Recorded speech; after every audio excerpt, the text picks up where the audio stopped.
Fitch High School, where in this game, one of the teams doing battle will collect its first victory of the 2017 season. Hi everyone, I'm Jim Campbell with Mario DiMartino. And Mario, we always start these telecasts off by trying to clue the fans in on something to look for, something to keep an eye on, and tonight maybe the most obvious thing is the striking contrast in offensive philosophies. Jim, no doubt about it. The Leopards bring to the table a pretty vaunted passing attack that really is developed from the lower schools up, and they really throw the ball consistently. I mean, all the way, that's their mode, very little running, and Jared Mady, very talented underclassman junior, has thrown very well the previous 2 weeks. And Fitch, just the opposite. Fitch wants to run under Coach Annarella. It is a spread, so they both run the spread, but the biggest difference is their mode is to basically hand it off, stretch you out, and then try and hit those seams so they can get a big run. Defense, maybe another issue for these teams. In its first two games, Louisville has given up an average of 45 points and over 500 yards per outing. Fitch, a little more respectable, 22 points and about 260 yards per outing. The numbers on the scoreboard at the end will be the only ones that matter, though. Stay tuned. We have Fitch and Louisville next on the iHeart Radio TV Game of the Week on Armstrong.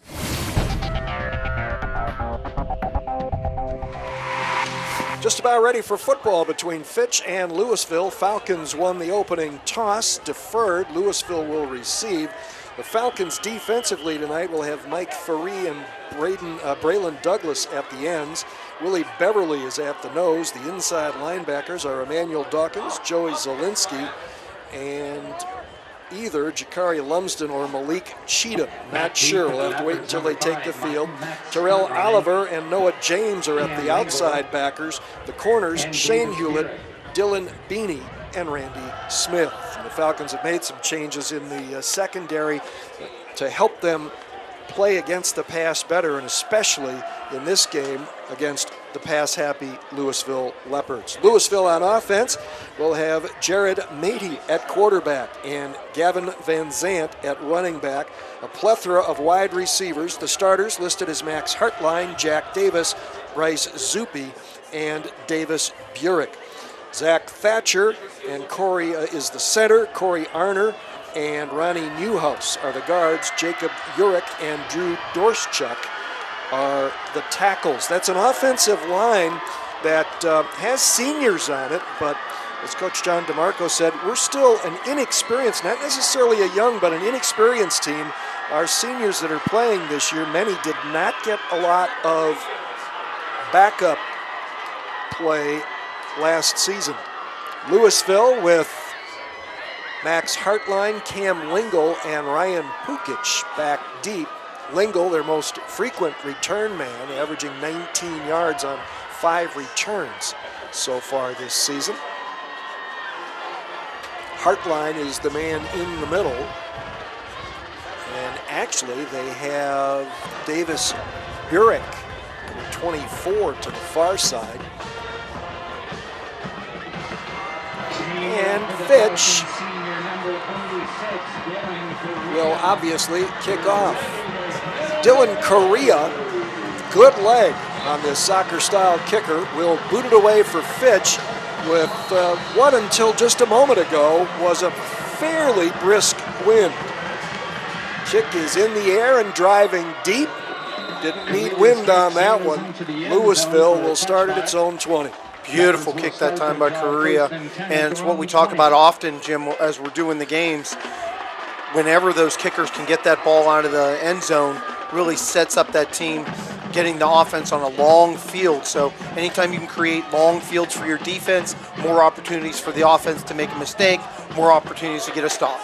Eager to get a peek at Jared Mady, the 6'1", 190-pound junior quarterback. He's hitting about 55% of his passes, 556 yards, 5 touchdowns, no picks so far this season. Takes the snap, looks to throw, near side, caught by Max Hartline, tackled immediately. Good defense played there by Shane Hewlett off his cornerback spot. Hewlett picked up 15 pounds since last season, much needed because he still only tips the scales at 145, 5-yard pickup. even in the 2 previous games that Mady had played in this Leopard offense had played, put up some decent numbers against North Canton Hoover and also local Canfield Cardinals. Lost both of those games. Quick throw. It is caught right at the first down marker. More good defense there. The receiver, Bryce Zuppi, his 13th catch of the season, and they will mark him a yard short. Underclassmen, their main 2 receivers, being Hartline and Zuppi, and a beautiful catch that time by Zuppi. Ball was a little bit high, but it will put the paw up there and bring it down. 3rd and 1 for Louisville, part of the... There is a clock problem here at the stadium. It was working fine until the national anthem was played. Now there is a problem with the clock itself. So the official time being kept on the field. There's a handoff. Van Zandt picks a spot through the line and crosses the 30 to the 32 and a first down. Van Zandt is a 208-pound senior, averaging only a little over 2.5 yards a carry. He got 3 there for the first down. Louisville just basically using that run to keep people just a touch honest. I mean, their real mode is to get back there and chuck the football and get it to a plethora of wide receivers. Some use the spread to run, be it the offense. Some use it to basically pass, and that's what Louisville does. Tandem receivers, both sides. Mady to throw, airs it out deep up the far sideline, incomplete. There was some bumping and shoving, but the ball well overthrown. Mady does have a 72-yard touchdown pass completion on the season. Zuppi was his intended receiver again. It's a beautiful coverage on the wide side for the Falcons. Had good safety help over top. The safety was at least about 10 yards behind. And that's one of those, when we talk about it all with Mady, the quarterback, really kind of decided where he was going to throw that ball well ahead of time. On second down, low snap. Mady scrambles to recover and breaking through for a sack for the Falcons. Ralph Fitzgerald, I believe, off the edge. Yeah, it might be. All the way back at the 22. It's a 10-yard loss. I want to give proper credit. I believe it. I believe Cheatham. Hard to tell. No, number 5. Okay. Terrell Oliver. Yeah, came in off the edge. Senior, not a big guy, 146 pounds. Fitch is not a big football team. 3rd and 20, the draw, fake to Van Zandt, and it will be a run by Mady, who is cracked out of bounds, short of the 35-yard line, and Louisville will be forced to punt. Just a case where the edge end got upfield a little bit too fast, really bit off of the play fake from the quarterback to the back, and the end just basically didn't keep that outside contained, got upfield way too much, allowing Mady to bounce to that edge and get really close to a first down. But all right, the punter is Davis Burek. It's one that bounces at the 30, scooped up by Randy Smith around the 23, tries to spin out of a tackle and falls forward to the 30-yard line. So that'll be a return of 6 or 7 yards by Randy Smith. And it's not a case where the Falcons this year have had a real trouble stopping teams. I mean, they've played a really good Hudson team. The Explorers, who have been a perennial player, last year a state semifinal, well, the last 2 years state semifinalist, opening the season with Hudson and then Brunswick last week. Fitch's offense will feature Joey Zielinski at quarterback, Randy Smith at running back, Devin Moore, Ralph Fitzgerald, and Dylan Beanie, the starting wide receivers. A super back, which is kind of like a tight end who will line up in a lot of different places, is Anthony Carino. Dylan Moore is the center, Nate Galino and Nate Armstrong are the guards. Nick Bush and Tom Leskovac are the tackles. Falcons will start at their own 30. Clock still not operating here. It was a 39-yard punt. Falcons really taking their time getting off the sideline, getting ready to go. Burek had been averaging 38 per kick. We'll set the Louisville defense for you after this play. Senior quarterback Joey Zielinski got a man in motion, handoff, And that will be about a 2-yard gain for the senior Randy Smith, who averages just under 3 yards a carry. Louisville on defense at the ends. It's Jason Gord and Blake Robbins. Drew Dorchuk is the nose. The tackle is Riley Brendel. That was a 2-yard pickup for Smith. Trying to get a nice spread with the receivers and then utilize their quick backs that they've had over the years. Some really talented players. 2nd and 8, trips to the bottom of your screen. Eye back, handoff. This is Smith again, looking for the edge, gets to the 35, tries to stretch out in the grasp of a tackler, and will be just short of a first down at the 39-yard line. The linebackers are B.J. Singer, Dylan Walsack. The safeties, Max Hartline, Dylan Reebok, and Grayson Beamer. The corners are Cam Lingle and Jack Davis. Randy Smith got some nice blocking out on that edge by his wide receivers, and a lot of good runs are set up by the receivers, Devin Moore and Dylan Beanie, number 1 and 18. Great job blocking downfield. Coach John DeMarco of the Leopards was very candid in saying we can't let number 25 have a big night. This is a first down run by Ralph Fitzgerald, who is averaging just over 3 yards a carry. The Falcon receivers, many of them will get rushing opportunities.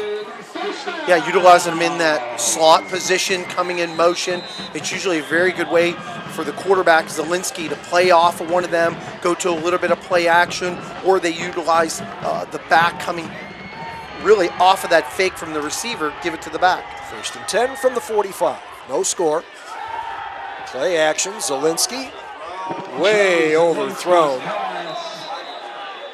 It was just a case where Dylan Beanie, the wide receiver, as he was slipping in, getting into his break, just kind of slipped as he was trying to run the out pattern, and the pass going to be a little bit high irregardless on that rolling pocket to Zielinski, but it was just a case where the feet went under from Dylan Beanie.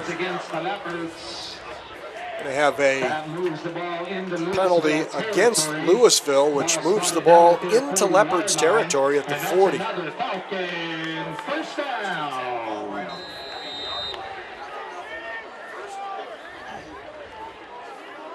Louisville with that 4-3 defense, bringing those 4 down linemen, trying to apply pressure. Zielinski, quick handoff. This play will be stopped. Looked like there was a little early start by the left side of the Fitch offensive line, so they'll give 5 yards of that penalty back, make it 1st and 15 from the Leopards' 45. Falcons have won the last 2 meetings between these two clubs. Shut Louisville out last year. Never forget that game where late in the game, the 3 interception returns for the Falcons a couple years ago. Yep. It's another thing Coach DeMarco said. You know, our passing game, we have to take care of the ball. They've had 4 pick sixes in the 2 games we've played against the Falcons. Roll out left by Zielinski. He is going to eat the football and lose a couple of yards in the process.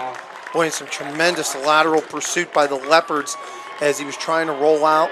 Very undersized Falcon offensive line up front, trying to roll the pocket, create some area for Zielinski, but really good pursuit by that time by the Leopards. And it's surprising because they've given up some yards and really given up a ton of points in their first 2 games.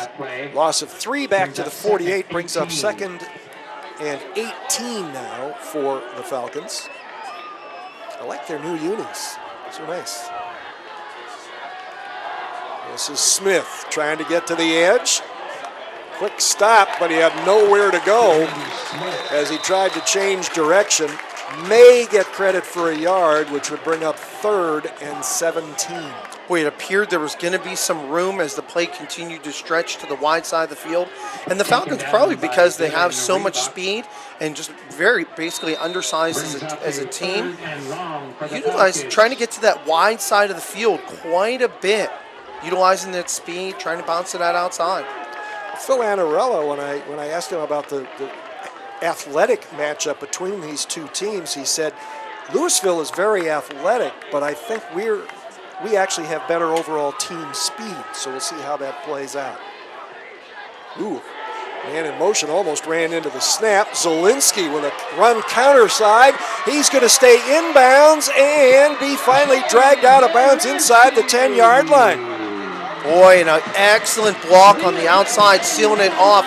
Nick Bush doing a great job from his right tackle position, clearing out basically sealing off the defensive end and then bouncing inside to the linebacker to clear out that area for Zielinski. 37-yard run for Zielinski. It'll be 1st and goal at the 10. Zielinski came in with over 200 yards rushing already, more than 5 yards a carry, and has scored all 3 of the Falcons' touchdowns this season. This is Randy Smith. Bounces it to the outside, steps through a tackle, and will get down close to the goal line. Dylan Rebuck had a chance to make the stop earlier, but Smith eluded him, and it will be 2nd and goal. Boy, and that change of direction, we talk about it so often with backs, their ability to change direction and then get back up to full speed. He had to do it twice as he was trying to bounce and then initially bounced again to the outside edge. 2nd and goal now from the 5-yard line. Again, the scoreboard clock is not operating, so we can't tell you exactly where we are here in the first quarter. This is Randy Smith, big seam on the left edge, and he's into the end zone for the first time this season, and the Falcons have the lead. Boy, and an incredible block off on that left side by Ralph Fitzgerald, a 5'7", 160 junior who also had a good run on this drive, and that's part of it with the Leopards this year, giving up big plays like they did to Zielinski, and just a defense that has been very porous through the first 2 weeks of the season. Again, giving up over 500 yards per game. Almost 400 of that on the ground. Dylan Correa will attempt the extra point. 3 for 3 so far this season. And he booms one up and through. And so with an undetermined amount of time remaining in the first quarter, the Fitch Falcons have taken a 7-0 lead on the Louisville Leopards on the iHeart Radio TV Game of the Week on Armstrong.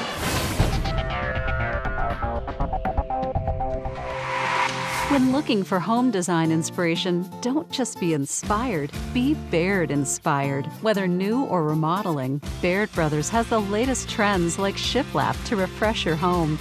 Go from inspiration to installation with our wide selection of in-stock American hardwoods. From the rustic charm of antique oak to the warmth of traditional cherry, Baird Brothers has what you need to make your home inspiring. Baird Brothers, our family's heritage, your family's home. It's the annual pre-owned kickoff sale at the Stadium Used Car Superstore. Choose from over 250 great used cars and trucks and save hundreds, even thousands, because you're going to buy below book value. Right now, this 2014 Chevy Cruze is only $149 a month with 0 down. This 2015 Chevy Malibu is only $249 a month with 0 down. And yes, we've got trucks starting from $159 a month with 0 down. Plus, if you've had bad credit, we will help you get the financing you deserve. All at the Stadium Used Car Superstore in Salem. All right, we can't tell you how long it took, but we can tell you the Falcons went 70 yards in 9 plays. Randy Smith covering the last 10 on a pair of 5-yard runs, set up by a 37-yard run on 3rd and 10 by quarterback Joey Zielinski. Dylan Correa drives this one down. Max Hartline takes this one at the 4. Got a block around the 15, crosses the 20, and Louisville will take over around its own 23-yard line. Boy, it's a beautiful coverage. Really quick players coming down on that special teams. It's a great opportunity for a lot of the underclassmen to get down and really just get some foot time on the field. They'll spot it at the 24. One surprising thing that I haven't seen near as much as we've seen in years gone by, probably because they've changed coordinators, even though he was a student of the former one, not as much blitzing as we've seen in the aggression from that Falcon defense. Ollie Hurdley has moved on after a long association with Phil Annarella. Good stand-in, quick throw, and a nice pickup of about 6 yards there. And obviously his favorite receiver, or target anyway, early is Bryce Zuppe. He's caught 2 of the 3 balls thrown his direction. It is a 5-yard pickup at the 29. And I love the read by their quarterback, Nady. his ability just to get the ball out very quick, especially here in this game, not allowing the Falcons to really get into his legs. Short drop, quick throw to the outside. Hartline couldn't hang on, so it'll be 3rd and 5. And we're seeing a couple of things here that John DeMarco mentioned to me when I talked to him, Coach DeMarco. He said, you know, our quarterback, Jared Nate, he's been doing a good job, but he can still improve on his reads. And he said the other thing that's hurting him is we've had some drops. So 3rd and 5. And that goes with the experience, as they touched on earlier. A little bit of a rush, throw, well, that was actually catchable. It looked like it was going to be overthrown, but it goes off the fingertips of Davis Burek, and it'll bring up 4th down. So you've got a really crisp short pass to get half of what's needed on 1st down, and then 2 drops. Got to give credit to Christian Armstrong, a sophomore for Coach Annarella, really getting upfield number 51 for the Falcons, applying tons of pressure that time on Mady, which probably caused a little bit of that high ball to the attempted receiver. Burek. Close, will get it blocked. He took forever. The Falcons have the block on and recover the football at the 15-yard line. Wow, incredible pressure, and as Jim touched on, just too long. The ball coming back too long, the punter holding it too long, and it just allowed a ton of Falcons. There were probably at least 3 guys that probably could have got there. So the Falcons take over in the red zone, leading 7-0 on the iHeartRadio TV Game of the Week on Armstrong.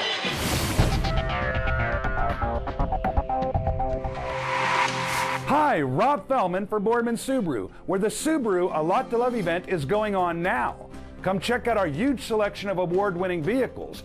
Kelley Blue Book says Subaru is the best overall brand with the best resale value. Take advantage of 0% APR financing on select new models now through August 31st. The Subaru A Lot to Love event is going on now at the all-new Boardman Subaru, just south of Route 224 on South Avenue. All right, before that blocked punt, right before the timeout, the punter, Burek, was looking to the sideline as though there weren't enough players out there, and in fact there weren't, and that may have contributed to the block. And now the Falcons will call a timeout. So coming out of a timeout after the change of possession, the Falcons now have to burn a timeout. Again, the scoreboard clock is not operational, official time being kept on the field, so we can't really tell you how far along we are here in the first quarter. The odd thing was that clock was working perfectly until they played the national anthem. Then the scoreboard blinked a couple of times, and when it came back up, everything was fine except the clock. And they've been able to reset it to 12 minutes, but haven't been able to move it. The play clock, the 25-second clock, is working, and everything else on the board at both ends seems to be working, but not the game clock.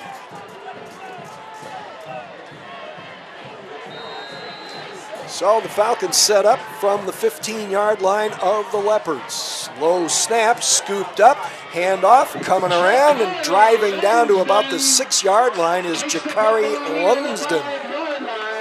When that Falcon offensive line starting to open up some nice holes against that defense of the Leopards. And we're starting to see now here into the first quarter why this Leopard defense has struggled so much, just getting to the point of attack. Falcons starting to really get some backs to the edge. Lumsden, a 195-pound senior who's been averaging just over 5 yards a carry. Lumsden gets it again, dives through the pile, and gets about half of what he needed to get to the end zone. It'll be 3rd and goal from the 3. Boy, Lumsden has some good explosiveness and some really, probably easily the biggest back of the Falcons at 6'1", 195. Well, you know what? That first game was 9 yards to the 6. This is Lumsden again, grabbed from behind, still churning, breaks free and gets into the end zone. And a late flag. Boy, just horrendous tackling from the Leopards. Max Hartline had a chance. He came in off the edge from his linebacker position, really was right all over Lumsden, made a pretty decent hit, just didn't get the wrap up, and Lumsden, being the bigger back that he is, kept the legs churning, running through, and a host of Leopards just missed the tackles. Late hit? Dead ball foul, I think. Personal foul.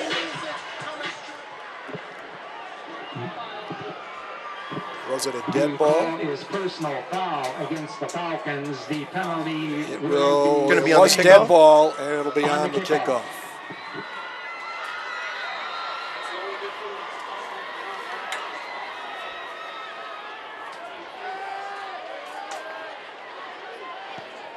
Correa blasts another one, and it is a 14-0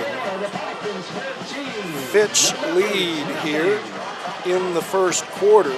And so Louisville's problems on defense continue, although that was only a 15-yard drive that took 3 plays, all carries by Jakari Lumsden. So that wasn't, but still, in 2 drives, the Falcons have gone 85 yards. If you multiply that times 4 quarters, you're still up around 440 yards of offense. So check that. 4 times 85? I don't. 320. No, it'd be 3. No, I'm sorry. It'd be like 360. I mean, my Augie can add that. 340. I'm sorry. I doubled it. I doubled down. Yeah, so that'll be a blessing for the Leopards that they're going to have probably be blessed with some pretty decent field position coming out of this if they can get anything of a decent return. And they're going to need to get some first downs. I mean, obviously, to keep that Leopard defense off, to gain some confidence for that offense, which, you know, obviously they struggled a little bit last week scoring, not so much moving the ball against the Hoover Vikings. All right, single setback, and it'll be taken by Hartline at the 15, but we have another penalty. Fitch. Legal procedure on the Falcons? Wow, they might be in the end zone here pretty soon. Against the Falcons.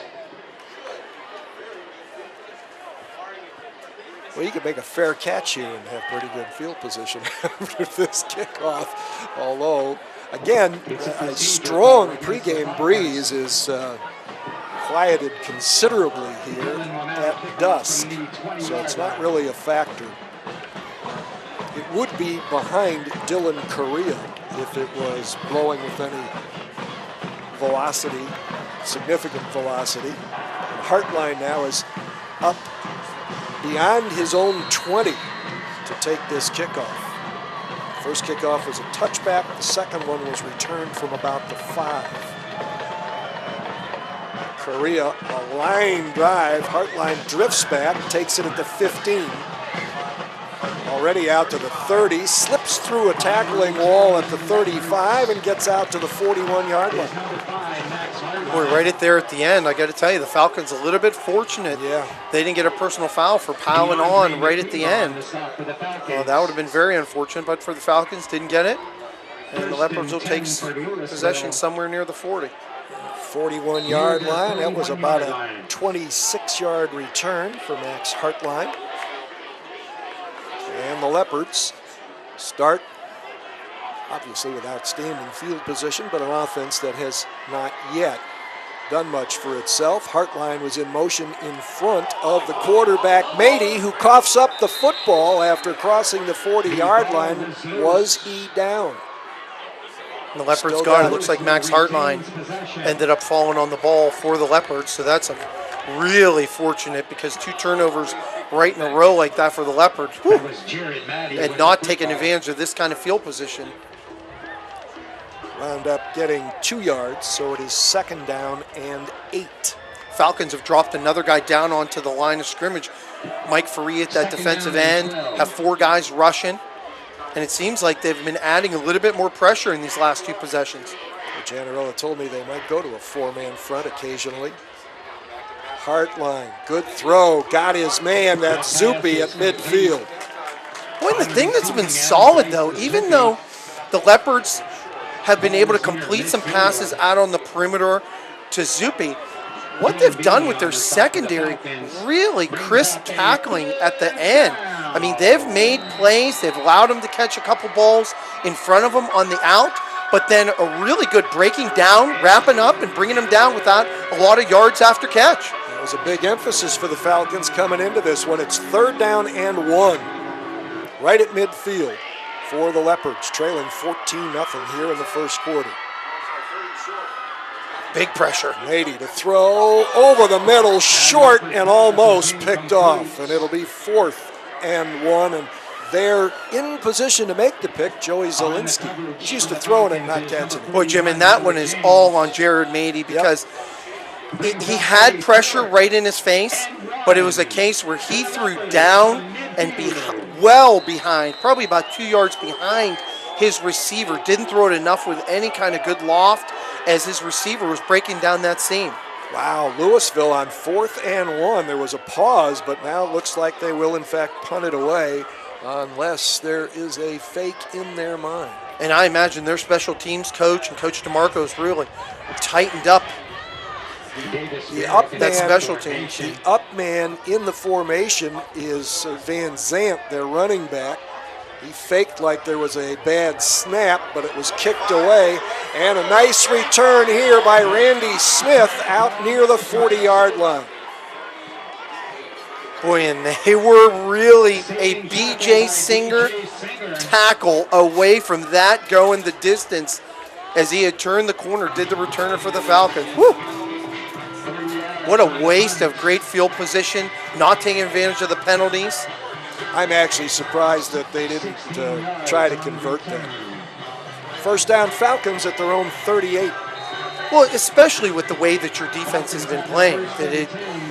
You need to get scores because obviously the way that your season has been showing so far with the amount of points and yardage you've been giving up, you've got to take advantage of every offensive opportunity. Empty set with 4 receivers to the right. Quick throw, his little screen to Randy Smith underneath.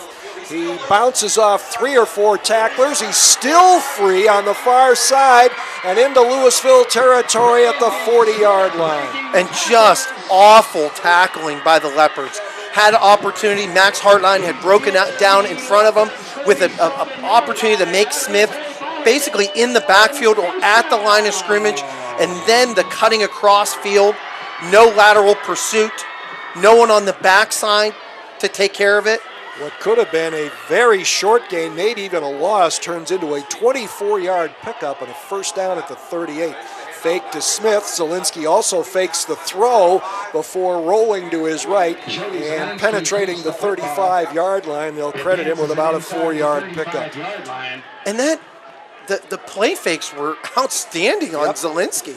Really, to the back coming across the face, then the play fake out to the wide receiver. It didn't look like it was going to go for much because of all the action, but ended up getting 4 or 5. Got 3 to the 45, 2nd and 7. Straight handoff in the backfield. This is Smith again, and he drives down to the 30. Boy, and the cutback on Smith. Number 25 for the Falcons. That's really got to be a point of emphasis for the Leopards, that as they're going outside, people have got the outside linebacker on the backside has got to keep contained and not over pursue because of the cutbacks. Give him credit for 4. Puts the ball at the 31 and brings up 3rd and about 3. Got to get to the 28. Zielinski with Smith to his right. He will fake it to Smith, keep it, grab from behind, continues to drive, pulling a tackler with him. This will be very close to, but it looks like marked short of the first down. Yeah, by almost a yard.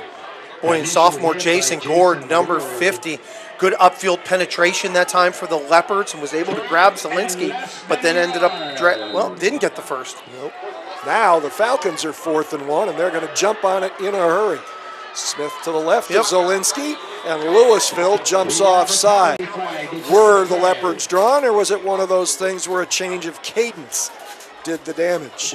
And that's what it was. Against Louisville, and the Falcons get a free first down.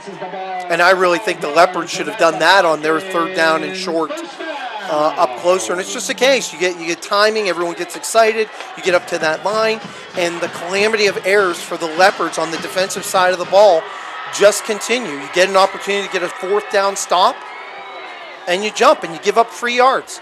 Now again, on that punt, Louisville, their up man jumped up like there was a bad snap, and I think that was supposed to confuse the Falcons. I think we have come to an end of the first quarter. We can't tell unless they indicate it clearly, because again, the scoreboard clock not operational. But the first quarter is history. The Fitch Falcons have put 2 scores up on the board and lead the Louisville Leopards 14-0 on the iHeartRadio TV Game of the Week on Armstrong.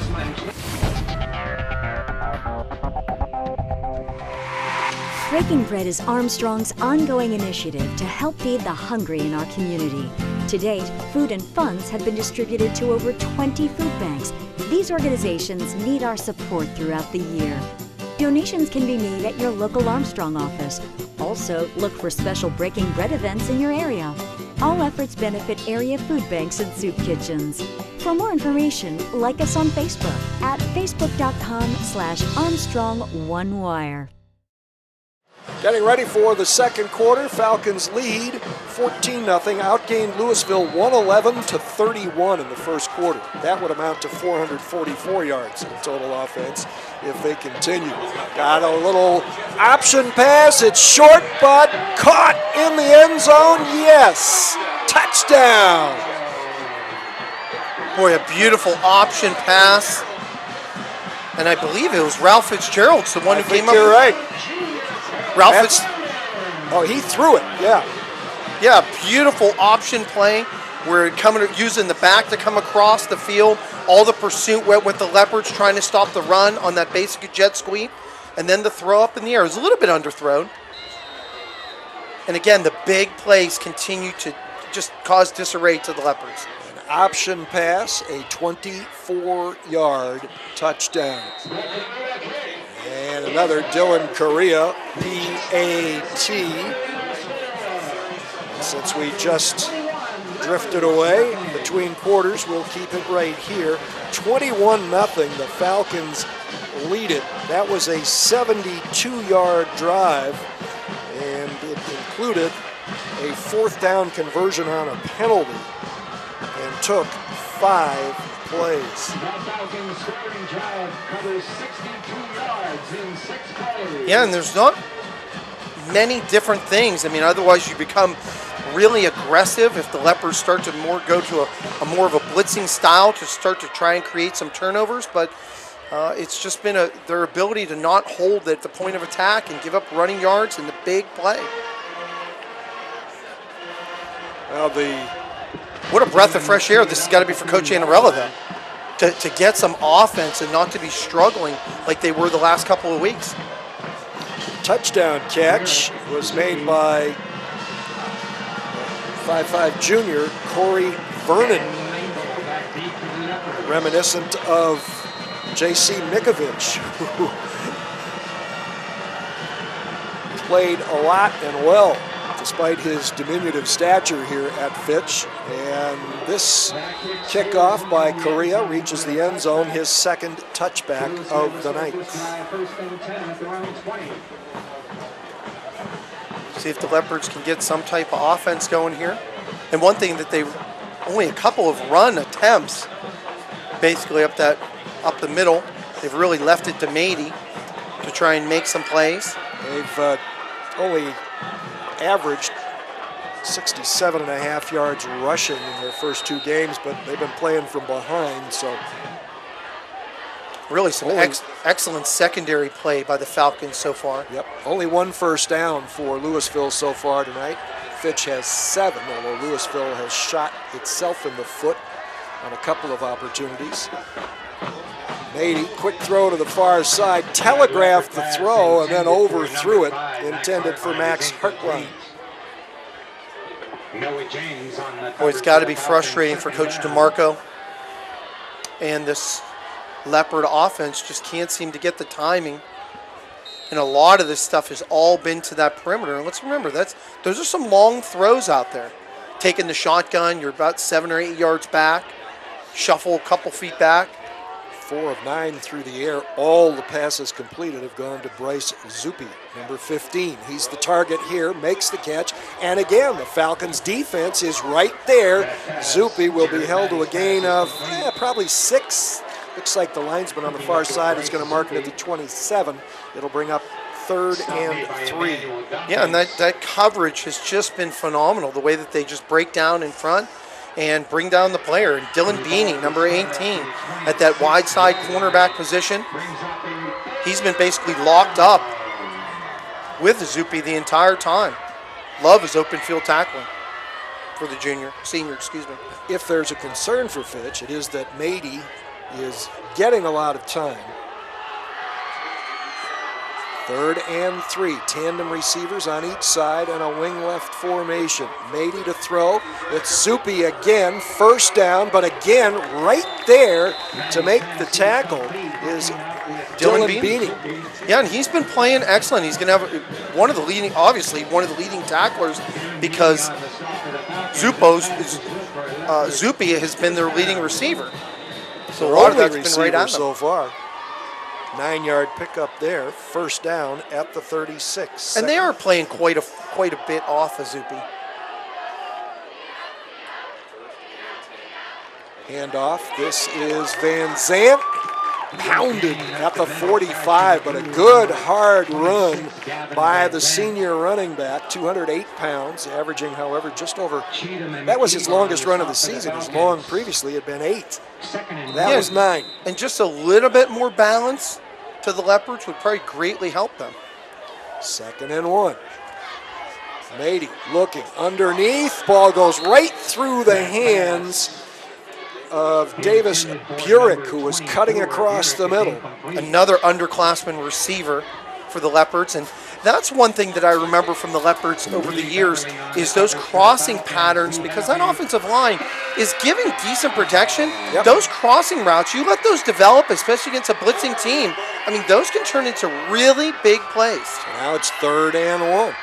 This is going to be the quarterback, Mady. He breaks a tackle in the backfield, but cannot get the first down. However, there is a late flag. There was a mini celebration after the tackle, and maybe unsportsmanlike conduct. No, it's going to be a personal foul against Fitch. Yeah, and Emmanuel Dawkins did a phenomenal play of really getting in between the linemen, making that play so it wasn't going to be a first down, and then a little bit of celebratory at the end is going to cause a first down for the Leopards. Except they called it a personal foul, not unsportsmanlike conduct.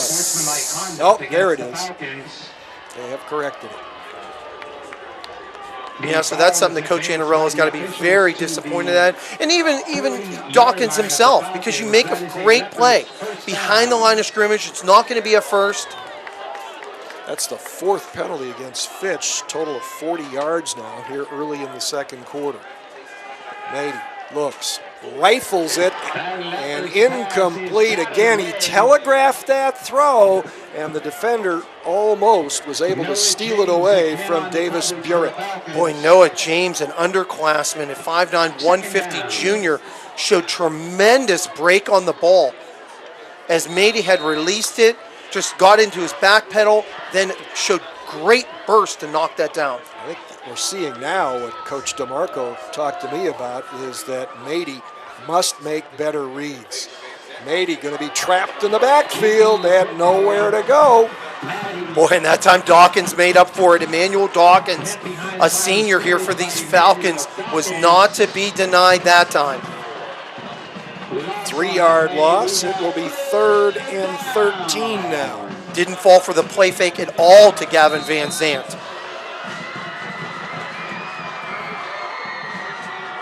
Now you got to watch a decent post route. A lot of it falls on the safety at this point. Three receivers to the top of your screen, one split to the bottom. There's looking left all the way. The throw underneath, complete. Somebody besides Zuppe finally makes a catch. It is his target on a couple of previous throws, Davis Burek, and that is his 10th catch of the year. And that's what I'm talking about, Jim. I think those plays are there where they're a little bit more developed. You might take a little bit one more Mississippi, and then them on that a little bit deeper crossing or slant route, they seem to be open. It is going to be 4th down and 2, however. Now, if you're the Falcons, you got to watch the cadence here that Zuppe would go up, or Mady would go up there and kind of bounce his head and try and get them to jump. Takes the snap, going to throw, looking all the way. He has got him again, and here is a missed tackle by the Falcons, and into the end zone goes Davis Burek with his first touchdown catch of the season, the 6th touchdown pass for Jared Mady. Great delivery that time from Mady, driving the ball to the outside, gave his receiver the opportunity to stretch out and get that reception, and then the size. I mean, Burek at 6'3", 187, a sophomore, that's a big kid out there catching the ball and was able basically to run through those 2 tackles. First time in a long time in this game that the Falcons have missed some tackles in space. On to attempt the extra point, Hannah Bachman, a female, a senior, and she hooks it through. One of the few young ladies playing a key role on a varsity football team in the state of Ohio. She's perfect on conversion so far this season, 7 for 7. And now the score is Fitch 21, Louisville 7 on the iHeartRadio TV Game of the Week on Armstrong.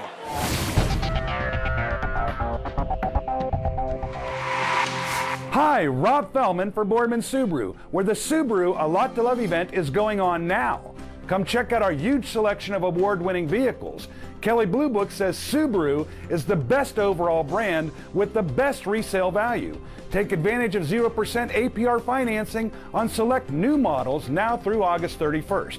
The Subaru A Lot to Love event is going on now at the all-new Boardman Subaru, just south of Route 224 on South Avenue. Armstrong's Healing Heroes aims to donate 5 dogs to area veterans suffering from PTSD, seizure disorders, and more, in conjunction with Guardian Angels medical service dogs. Here's how to help. Visit your local Armstrong office to make a donation, or go to www.medicalservicedogs.org and choose Armstrong as the designation. You can also mail donations to the address on your screen. For more information, visit us on Facebook. Together, we can unleash the power to heal. Louisville gets on the scoreboard on an 80-yard, 10-play drive. The touchdown coming on a 32-yard touchdown pass, catch, and run by Davis Burek on a 4th and 2. But I think the more important play, Jim, as we look back on that, will be the personal foul. Yeah. That Dawkins had basically at midfield on a 4th down, had him stopped, and then the little bit of a celebratory. So you just never know. I mean, you just can't have the silly penalties because you never know how it's going to play out later on in the drive and end up the Leopards. You let them in. You give them some momentum, and you had them down pretty good. Wonder if the guilty party on that penalty said something, because it wasn't horribly demonstrative. Well, that's what you want on one of those rollers. It bounces off of somebody, but the Falcons cover it and will have it at their own 35-yard line. But the blessing is they'll have good field position anyways, and the Falcons running game basically hasn't been stopped yet. Malik Cheatham, ball bounced off his hands, was able to jump on it. Wonder if they'll go back to Jakari Lumsden or if they'll stick with Randy Smith. Both have had success running. Lumsden is more of an inside type runner, power back at 195, 6'1". Smith, obviously, the scat back type at 5'7", 165. He put on 15 pounds since last season as well. This is another nice run by Dylan Beanie on the jet sweep across the 40 to the 41, a pickup of about 6. And that I think that was number 19. Drew Bretzik. Correct. And that was his third carry of the year, and he picked up 5. Yeah, one of the first times that the Falcons have really gone out of the spread, tightened up their shotgun formation much more. 2nd and 5, 21-7. Falcons lead it. It's Lumsden in motion, getting the football and breaking a tackle. Nice cutback, caught from behind and spun down at the 30-yard line. Boy, that young man turned the corner, had great blocking off of the edge. Again, Nick Bush over on that right side, sealing off the edge, and Lumsden, a big runner and runs big. Down at the 31-yard line and quickly back into play. This is Lumsden again going wide. Penalty flags fly. And I can't believe, I am shocked that the Leopards aren't going to have the Leopards aren't going to have illegal participation. One of their gentlemen coming off the field late. Wow, really surprising. Yeah, I would have definitely thought, Jim, that the Leopards would have got too many men on the field. That one's a surprising one. Well, it's the one you get caught at that makes the difference. So Lumsden with another nice run. That might not have been necessary had it not been for Grayson Beamer, sophomore safety. That is the call, holding against the Falcons. Grabbing That's 10 yards from the Lumsden spot of the foul. and spinning him down at the end of the previous run. And Lumsden came into this game with a higher average per attempt. Almost twice as much, over 5. And I can see why. I mean, he shows a real skill set with his size and strength. Well, the penalty was right at the line of scrimmage, so the 10-yard mark-off takes it back to the 41 and makes it 1st and 20. Lumsden in motion, fake to him. Zielinski will keep behind the right side of the line and drive down, dragging the pile with him inside the 35. Almost got the entire penalty back. What is Bring that up kind of penalty 2nd and about 11, but there is a penalty, and that's in an area where could be a hold on the run. Boy, that just looks some beautiful blocking by the Falcons at the point of attack. Well, it's going to go against them. Wow, that was late. I mean, because that holding penalty came about 7 yards downfield. In a crowd. Yeah. Hard to spot, but yet in wide open, you don't spot a guy running late off the field.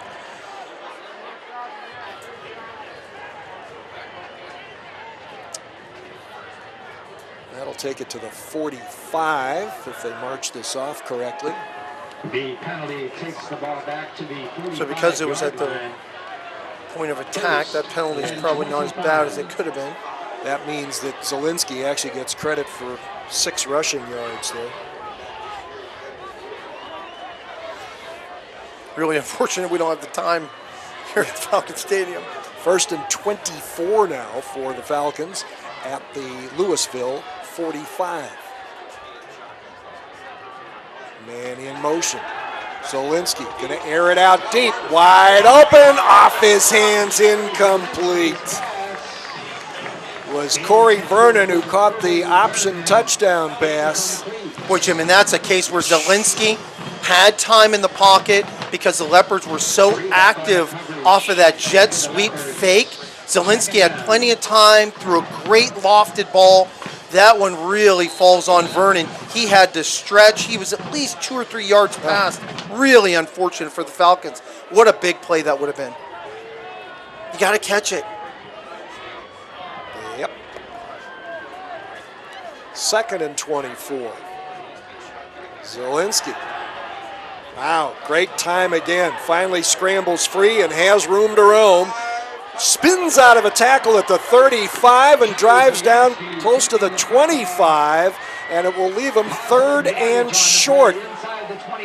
Boy, and Zielinski, as he was getting towards that sideline, Jim, he appeared like he was going to slow up and go out of bounds, and then cut back in, broke the tackle more. Yeah, more tackles by the Leopards that they are missing when they have opportunities, not taking advantage of it. A 21-yard gain to the 24, and it's now 3rd and 3 for the Falcons. Boy, and Zielinski really runs a lot bigger than his stature. Takes the snap, gives it to Lumsden, who cuts back up inside. And this is going to be close to a first down. It looks like it's going to be marked a yard short. One of the few times that we've seen Lumsden really cut upfield pretty hard, that the Leopards had good outside contain. Even though Dylan Correa could probably pretty easily pop this thing through, it looked like in pregame warm-ups, he was good from at least 40. It is 4th and 1, and the Falcons, of course, will elect to go for it. Lumsden, fake, Zielinski, straight ahead. Wow, this is going to be close, and it is going to be marked short. The linesman on this side, the close side, has it marked at the 22, which means that suspect Louisville defense just made a huge stop, and did.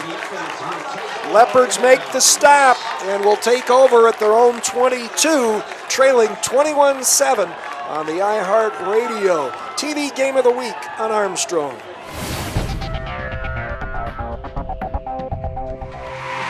When looking for home design inspiration, don't just be inspired, be Baird inspired. Whether new or remodeling, Baird Brothers has the latest trends like shiplap to refresh your home. Go from inspiration to installation with our wide selection of in-stock American hardwoods. From the rustic charm of antique oak to the warmth of traditional cherry, Baird Brothers has what you need to make your home inspiring. Baird Brothers, our family's heritage, your family's home. It's the annual pre-owned kickoff sale at the Stadium Used Car Superstore. Choose from over 250 great used cars and trucks and save hundreds, even thousands, because you're gonna buy below book value. Right now, this 2014 Chevy Cruze is only $149 a month with 0 down. This 2015 Chevy Malibu is only $249 a month with 0 down. And yes, we've got trucks starting from $159 a month with 0 down. Plus, if you've had bad credit, we will help you get the financing you deserve. All at the Stadium Used Car Superstore in Salem. Louisville takes over at its own 22-yard line, trying to steal some of the momentum away from the Falcons, who broke away to a 21-0 lead. Louisville scored on its last possession and then stops the Falcons on 4th and 1. There's another missed tackle by the Falcons, and running out of bounds was the new favorite receiver, Davis Burek. Yeah, and that time trying to go away from that wide side, and that was part of it. Not mixing it up was Jared Mady. Ball at the 38, a pickup of 16 on that play. Utilize a little bit of the running game, utilize some other receivers. Van Zandt struggles to get to the 40-yard line, where it will be 2nd down and 8. But just enough to keep them honest, just so that the Falcons just can't keep blasting away with those blitzing middle linebackers. Well, the other thing, too, is that the Falcons on the touchdown play and then on that completion to Burek missed tackles. The old Yak got him yards after catch.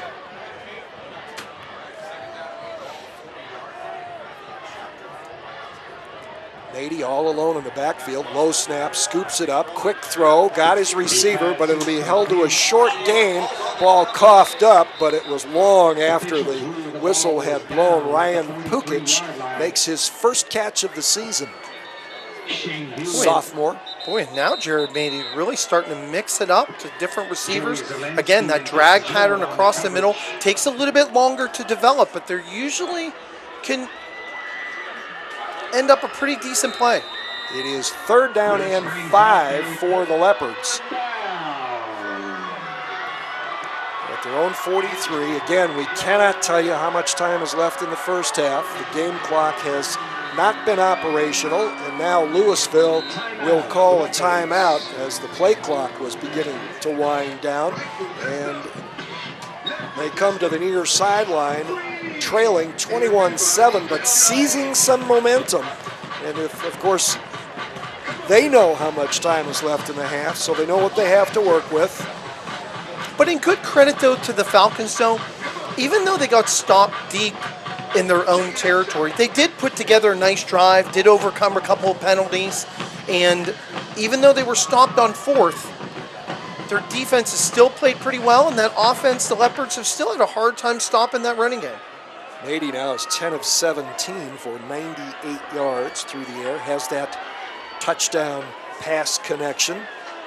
How different would this be already if Corey Vernon would have caught that touchdown? I mean, running away, one play. I mean, it changes the entire perspective. It would be 28-7, and Louisville would be trying to dig out of a hole instead of pushing toward midfield with a chance to cut the gap to 7. It looks like the clock is working now, and we're under a minute to go in the first half. Receiver on the right may have broken early. Mady has to break free. There's nobody open, and he runs out of bounds to stop the clock in Fitch territory at about the 43-yard line. Boy, Mady, well seasoned, felt that pressure, reading, not forcing the play downfield. Falcons secondary had good coverage, stepped up into that pocket, and then the smarter thing was ran out of bounds instead of trying to gain any extra yards. 14-yard pickup, first down at the 43. I'm not sure that game clock is right. It continued to run. Mady getting a big rush, going to throw it up the near sideline, out of bounds. Zuppi was the closest receiver, but the Falcons put on some serious pressure. That game clock is not working. It continues to run, so we still don't know how much time is left, and it's just reset to 12 minutes. Boy, Jim, and that's one of the few times Mike Faree, number 44, getting good upfield penetration against Mady. One of the few times Mady hasn't stepped up. We also have a penalty against Louisville here. Probably a holding penalty. That'll take it back to the Leopards 47. And the Leopards probably feeling that the Falcons, because they haven't been blitzing as much, able to stay in that pocket a little bit longer and let some routes develop a little bit more. It's 1st and 20 now. So the play is wiped out by the penalty. Quick throw, and that is going to be picked off. It was not thrown well. And it was either Terrell Oliver or Terrell Oliver with the pick, and that's the first Falcons turnover of the season. Coach Phil Annarella said, we have to start generating turnovers. They were -4 in that category, and it changed right there. Mady throwing way forward and low, and a great reception by Oliver to really stretch out and dive for that ball to get the turnover. That's a nice drive stopper. That's what the Falcons really needed to kind of stop this subtle momentum shift. That's the first interception of the season thrown by Jared Mady. And again, the first pick by the Fitch defense. Zielinski, handoff, bounce back, broken tackle. Randy Smith out to midfield. That is his game. Wow, his change of direction, it is just amazing. You could see the quandary that Coach Annarella must go through in trying to put these young men in. I'm almost surprised they don't go to a two-back set and utilize them both, so you have both the option where your quarterback being a shotgun and both on side flanking. 2nd and 3, Zielinski rolling away from pressure and throws incomplete upfield. Would have been good enough for a first down if Devin Moore had been able to hang on. Yeah, when you've got those two types of weapons in Lumsden and Smith, take advantage of them. Haven't seen a screenplay so far for the Falcons at all.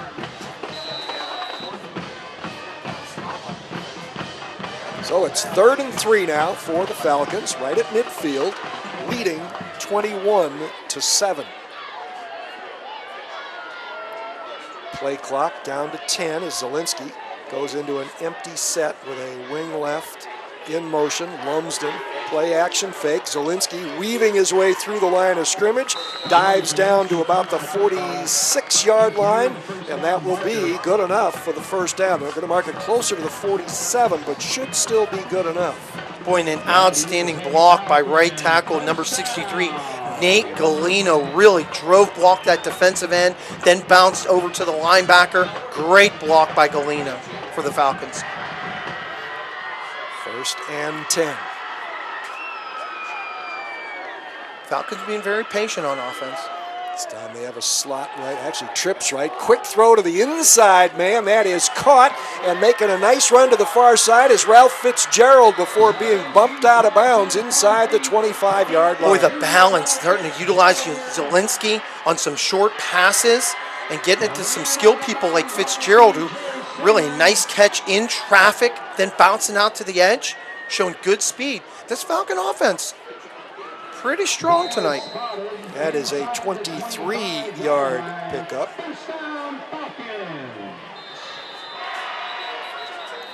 And we're going to get a timeout here. Louisville calls it. Ball at the 24-yard line. Again, not knowing how much time is left is inconvenient for us, certainly, mostly because we can't relay it to you. Zielinski now has 68 yards on 8 carries for the Falcons. Joey is the leading ball carrier for them tonight. Aided by the one big one. I mean, he had a big gain, but he also coming in was averaging over 5 yards a carry, and had already totaled it for over 200 yards. Had a 30-yard run and had scored all 3 of their touchdowns. Tonight, he has none of their touchdowns, and I'm sure he doesn't mind. The Falcons lead 21-7. Yeah, finally getting some offensive production out of the offense. Averaging 8.5 yards per carry. Slot left, split right formation. Fake to the receiver, throw to the far side. It is incomplete. I think it skipped in, and the intended receiver, again, was Devin Moore. And it appears to me every once in a while Zielinski's, basically his mechanics get a little bit out of whack sometimes. That time tried to almost sidearm it in to Devin Moore of that side. And it's almost like when he's trying to really get the ball, kind of drops that elbow a little bit. Zielinski looking to the sideline. Randy Smith on his left hip. Devin Moore is again the guy that is wide to the right. Zielinski to Smith. Bounces it outside. There he goes on the cutback. He's inside the 15, and that will be a Fitch first down. And the Leopards had an opportunity. Their defensive end really came storming in, and the quickness of Smith to really bounce to that right side. Just got it. First down at the 14 on the 10-yard pickup. Getting it to Corey Vernon on a quick little screen. I love the way Corey Vernon just kind of hid behind the other receiver who had cleared out the area. Zielinski just popping it over there. I love the tempo of what they're doing. It's not a hurry up, but they get to it, and it's nice when they get some runs going, get some completions. 2nd and 2, ball at the 6 after the 8-yard pickup. Zielinski fakes it to Randy Smith, goes the other way, slides to his left in traffic, gets down close to the goal line, and they are going to mark him in. Touchdown, Joey Zielinski does get into the end zone again on the ground, his 4th rushing touchdown of the season. And showed great vision, started to go right up the middle behind his center, but then bounced to the outside where Nick Bush had really cleared out an entire area on that right side. And Zielinski, again, showing the strength of a runner much bigger than his size advocates. Dylan Correa blasts another end-over-end extra point, and the Falcons convert a turnover into a touchdown. The interception leads to a 57-yard touchdown drive. Well executed, 2, 4, 6, 8 plays. And again, we can't tell you how long it took because we have no clock reference, but another solid drive by the Falcons, who continue to pile up yardage here in the first half against a Leopards defense that has been crunched for over 1,000 yards in its first 2 games. And that's total, not each game. Well, it was close. But I got to tell you, I love the way Coach Andrella mixing it up offensively, utilizing Smith, utilizing Lumsden, utilizing Corey Vernon, utilizing Zielinski. All of them getting a little bit of a piece of it, getting into a little bit of a rhythm, short passes. Vernon had not caught a pass in the first 2 games. Devin Moore, who was a target twice on that drive, had only 1 catch coming in. Dylan Beanie has been a target once tonight. He has only 1 catch this year. And just when it seemed the momentum was coming back on that 4th down stop by the Leopards, Falcons get the turnover and turn into some good points. Correa leaves this one high but short, coming up, taken at the 11-yard line, and Zuppi bursts across the 30, out close to the 34. And it just goes to show of basically what we've seen throughout the season with these, in seeing the scores with the Leopards against one local team, a Leopard team that struggled defensively, and every once in a while they can come up, rise up, and make a stand. But eventually the defense just very porous this year, and the Falcon offense just looking for a reason to score some points. Jared Mady, little play action underneath, throws, got his man. That is Max Hartline across the 45, close to the 48. Even though the Falcons didn't let him get by him, though. Their initial defender wrapped up, brought him down, even though it was for a couple extra yards after. That will be a 14-yard pickup. And Joey Zielinski on the stop.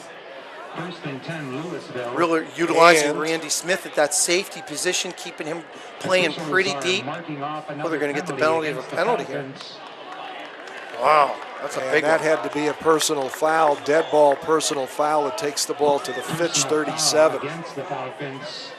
And that's what you don't want to give up, 3 yards.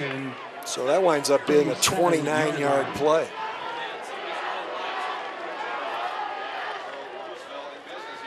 Quick throw, middleman on the trips right formation, ball caught by Ryan Pukic. His first catch of the year. He was targeted unsuccessfully earlier. That's a lot of what Mady's doing, starting to balance out the receivers, not locking on so much as he did to Bryce Zuppi early in the first quarter. Ball from the 27. Pressure coming. Mady can't get away. Great pressure off the edge. Falcons really getting after it on that defensive front. That will be a 6-yard loss back to the 32. Timeout here, obviously knowing down on the field how much time is left in the half is a contributing factor to that timeout. Boy, number 48, Braylon Douglas, the right defensive end opposite Fareed. Got upfield, initial defender. So when play resumes, the Leopards will be in a 2nd and 16 from the Fitch 32, trailing 28-7 in this ball game, one in which the Fitch defense, and frankly, over the years, we were talking about it before the game began, Fitch has made its mark with its defense. Scoring points has sometimes come grudgingly for the Falcons, but they have won a lot of games with their defense and their special teams, frankly. They usually have a pretty decent kicker. Falcons have a lot of penalties here in the first half. I'm sure that'll be addressed at intermission. Jared Mady takes the snap. Has plenty of time, breaks down a little bit, and he escapes a tackle, throws hard and slightly behind his intended receiver, Cam Lingle. Boy, Braylon Douglas, really, as he'd done on the last play, really got upfield, causing a lot of great pressure. And unlike we've seen, Jared Mady not stepping up into the pocket, continuing to fade back. Well, again, probably knowing how much time is left, he felt like an incomplete pass was better than using a chunk of time trying to run his way out of trouble, maybe. Quick throw, wide open, penalty. Oh, nope, there was somebody throwing something on the far side. I thought it was a penalty flag that went high in the air. Max Hartline is the receiver and gets them close to first down yardage. Well, I wonder if they're going to call a pick play on that. I wonder if that's actually going to go against Louisville. I don't think there was a flag, was there?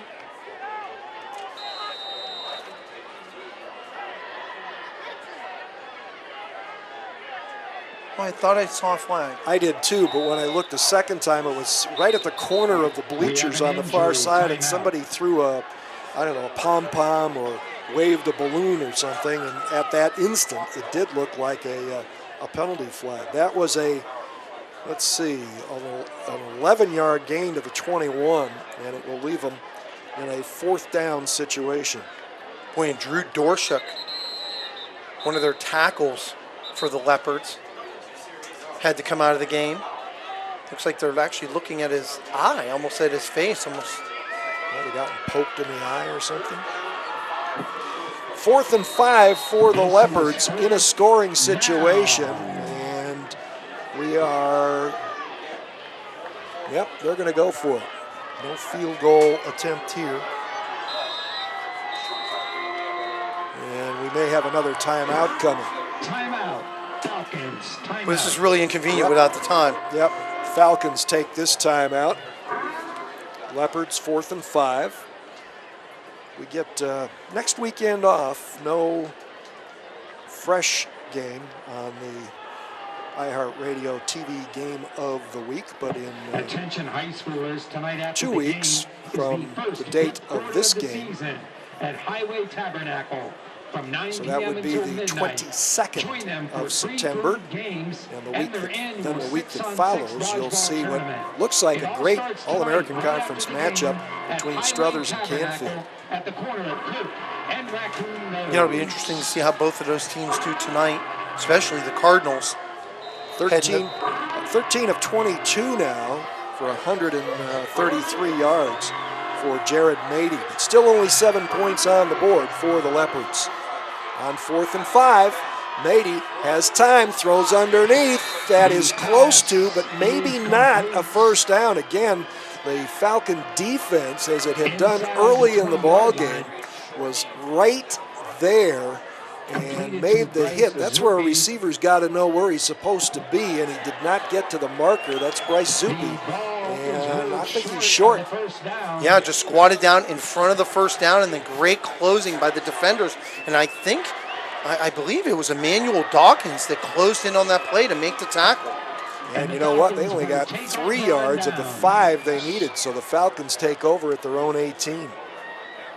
Another wasted opportunity for the Leopards, but that Falcon defense, when it really needed to stranglehold that Leopard offense, did what it needed to do to stop it. So each team now has had a 4th down stop right around the buffer of the red zone. Joey Zielinski kneeling down, so obviously there's very little time left here. But looking back, it's probably much more critical, obviously, that the Falcons got that stop, because the Leopards, their defense just hasn't been able to stop anyone. Yep, that is it. The first half has come to an end. Did not know how much time there was left to play at any particular point, but it was enough for the Falcons to put up 28 points. And at the end of the first half of play, the Falcons lead the Louisville Leopards 28-7 on the iHeartRadio TV Game of the Week on Armstrong.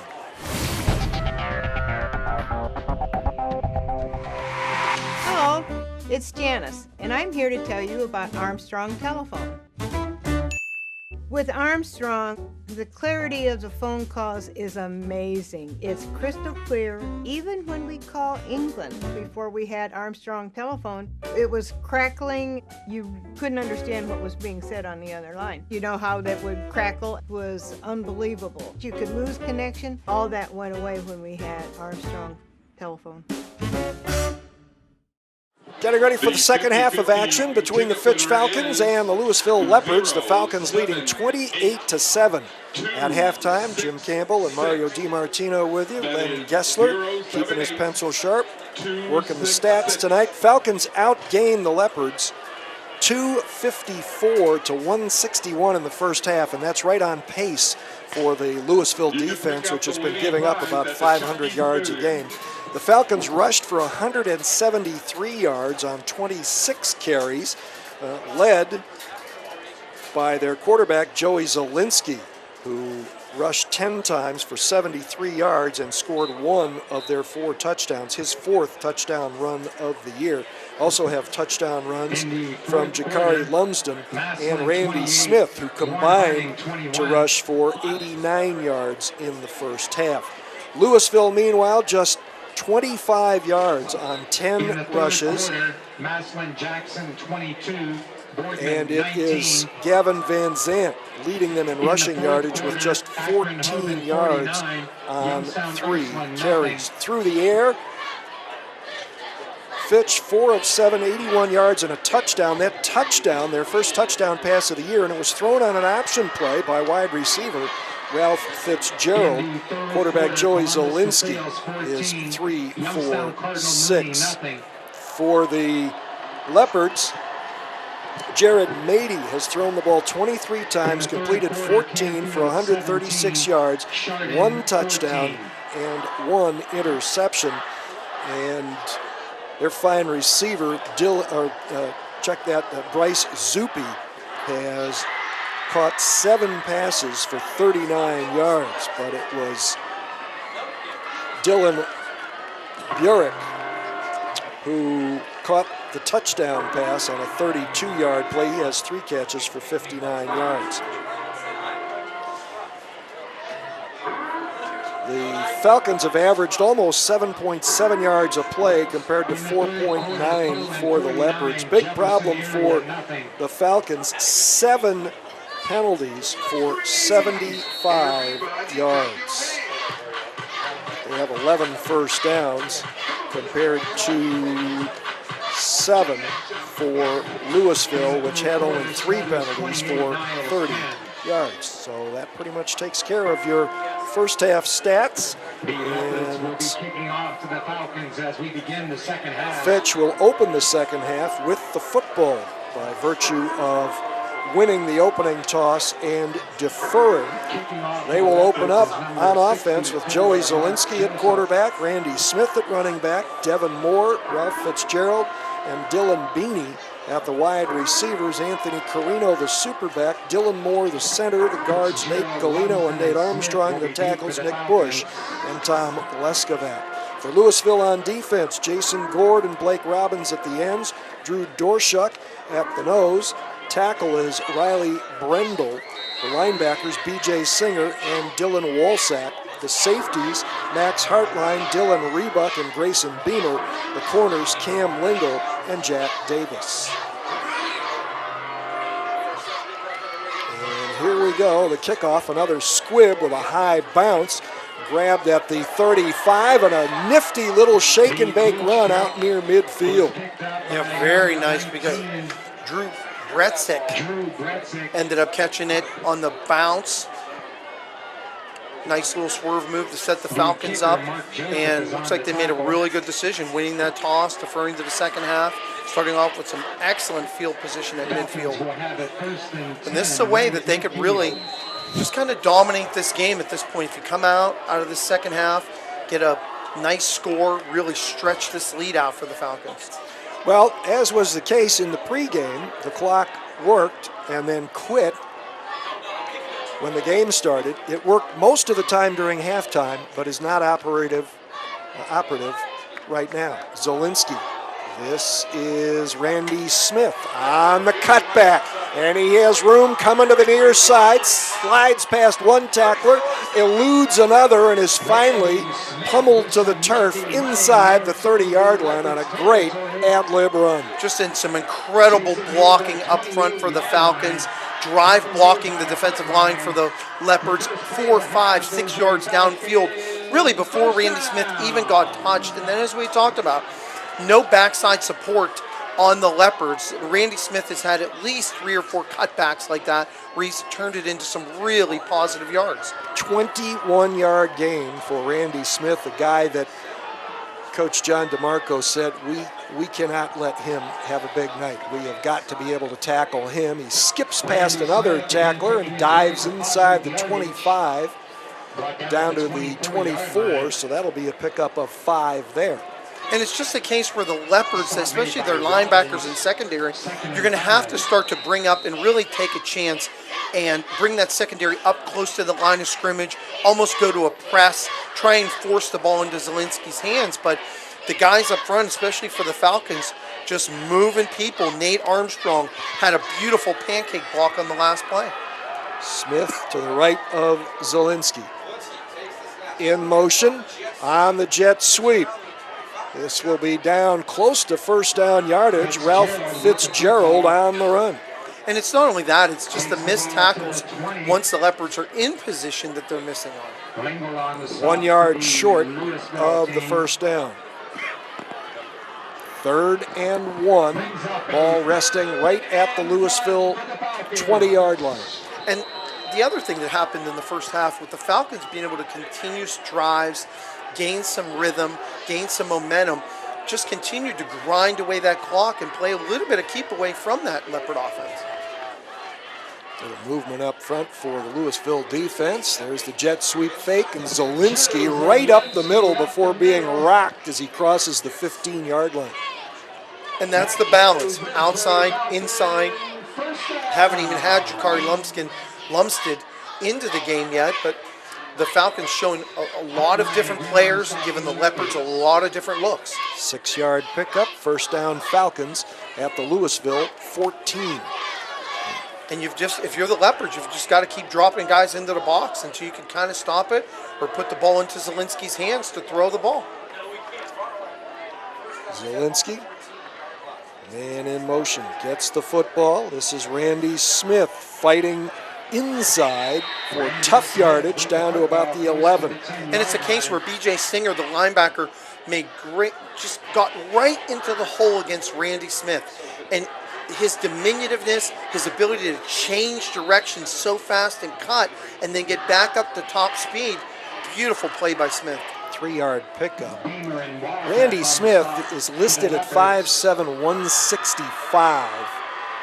You wonder if he has any growth left, how much more weight he can carry without losing any of that quickness, which would determine his college options. And here, pretty good defense by the Leopards as they stretch it out and limit Smith to a 1-yard gain, and that will bring up 3rd down and 6. Boy, and that time Max Hartline, super job of getting upfield, forcing Smith to cut up probably a little bit earlier than he had wanted to.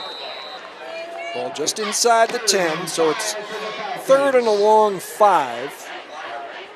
This is one of those plays where you can get down close to that line of scrimmage because everyone's playing, really want to jump that snap, maybe change the cadence a little bit.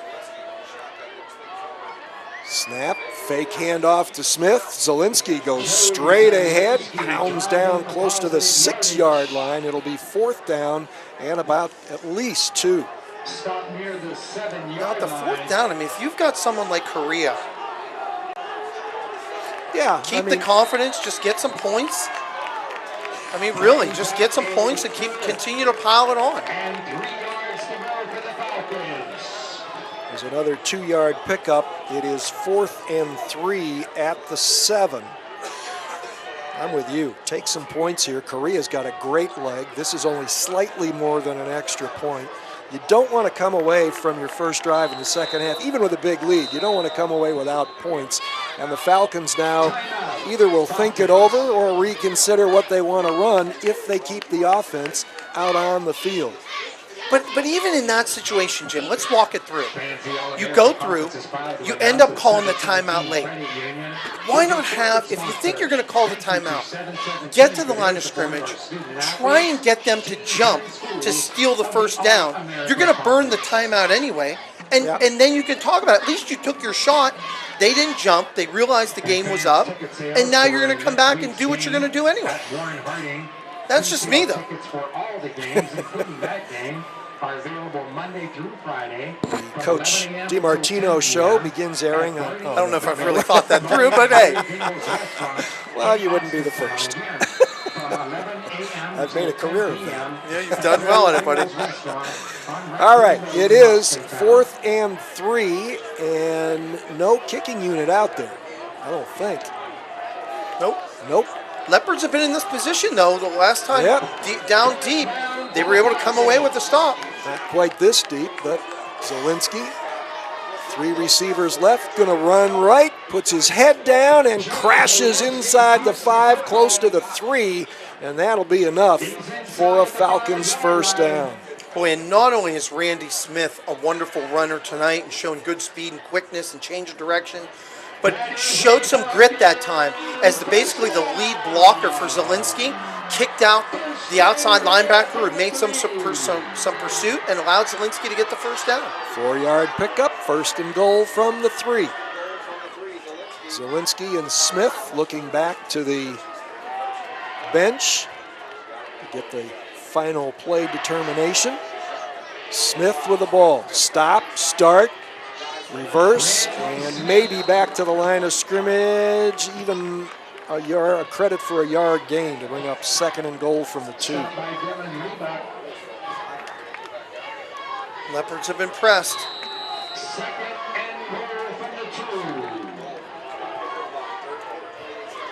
Tightening up the formation are the Falcons. Yep, going to split backs.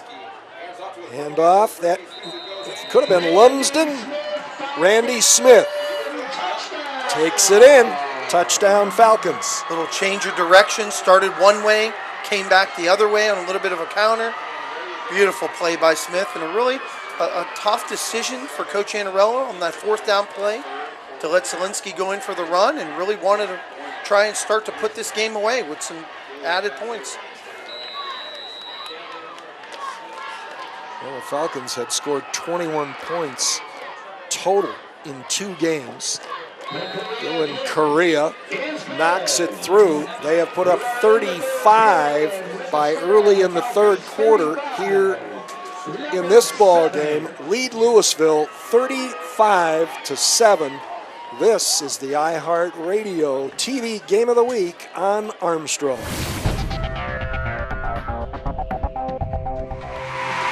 The annual pre-owned kickoff sale at the Stadium Used Car Superstore. Choose from over 250 great used cars and trucks and save hundreds, even thousands, because you're gonna buy below book value. Right now, this 2014 Chevy Cruze is only $149 a month with 0 down. This 2015 Chevy Malibu is only $249 a month with 0 down. And yes, we've got trucks starting from $159 a month with 0 down. Plus, if you've had bad credit, we will help you get the financing you deserve. All at the Stadium Used Car Superstore in Salem. All right, Falcons' first possession of the night starts with a short kickoff.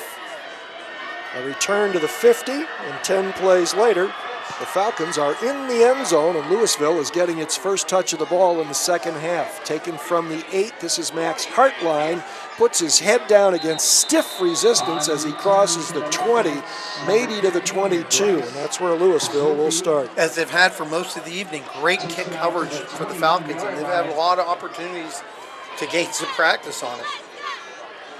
And that's it. It'll be and that's what you want, Jim. I mean, to defer to the 2nd half, you come out, you get the bonus of having great field position on the kick return, on the squib kick, and then to put a score up on the board. Jared Mady is the quarterback. 13-yard return there. Ball spotted at the 21. Mady, lots of time, throws underneath. Good defense, but a nice catch, too. Using his hands, not his body, to bring that in is Ryan Pukic. And that's usually been a tribute of these Leopards in the games that we've seen them. And because they throw the ball so often, I mean, obviously they must do a ton of drills on just catching the football. 2nd and 8, same play almost, thrown short and wide of the intended receiver, Bryce Zuppe, and that'll bring up 3rd and 8.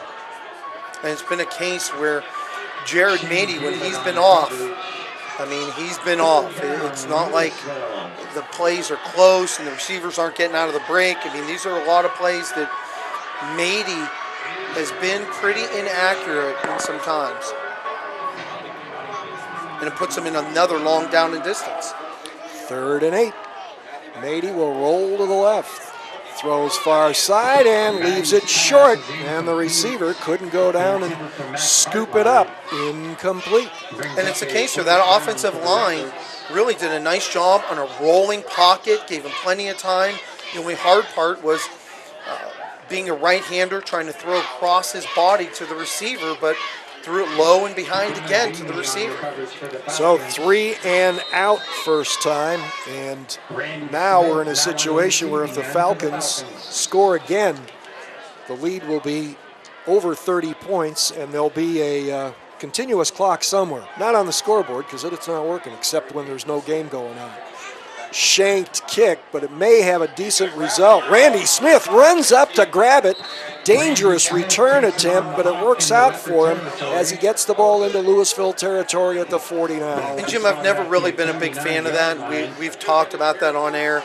When that ball starts squibbing, I just don't think the risk is worth the potential reward of what could possibly happen. Right. You've got those guys coming down so fast. I mean, they're looking at you.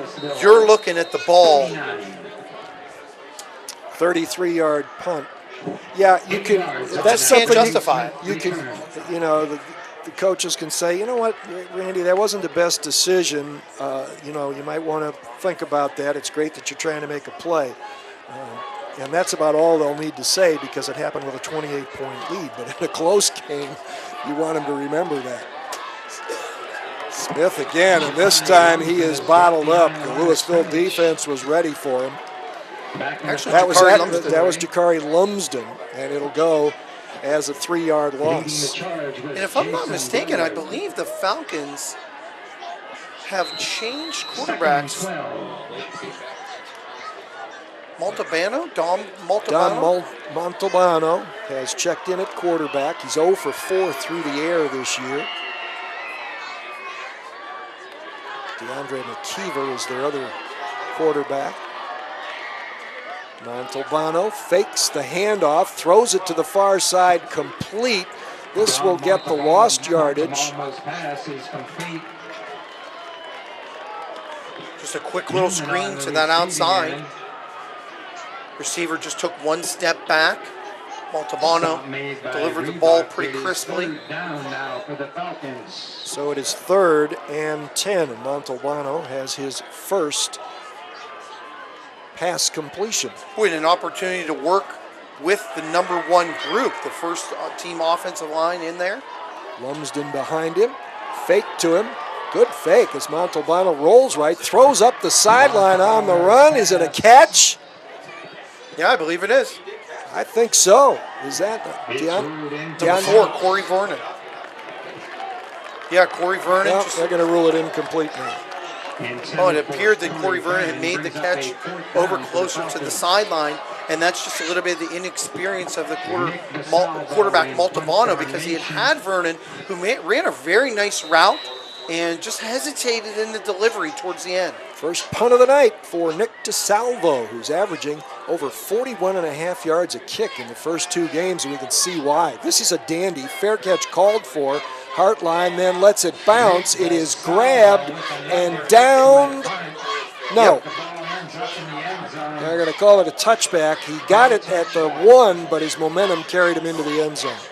All right, since we don't know how much time there is left in the 3rd quarter, we will take a timeout with Fitch getting the ball, leading 35-7.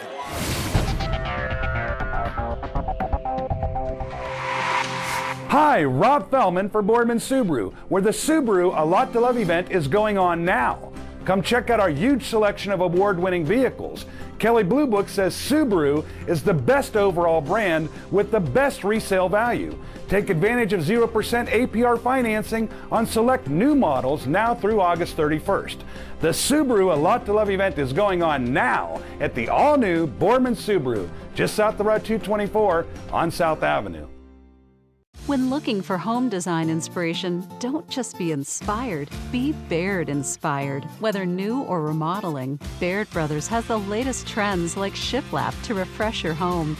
Go from inspiration to installation with our wide selection of in-stock American hardwoods. From the rustic charm of antique oak to the warmth of traditional cherry, Baird Brothers has what you need to make your home inspiring. Baird Brothers, our family's heritage, your family's home. After the touchback on the punt by Nick DeSalvo, Louisville starts from its own 20. Down 35-7. Good throw. Hartline's got it and fights his way up the sideline across the 35. There was a defender who got up and had a chance maybe to get a fingertip on that ball, but it was well delivered. Very well developed route.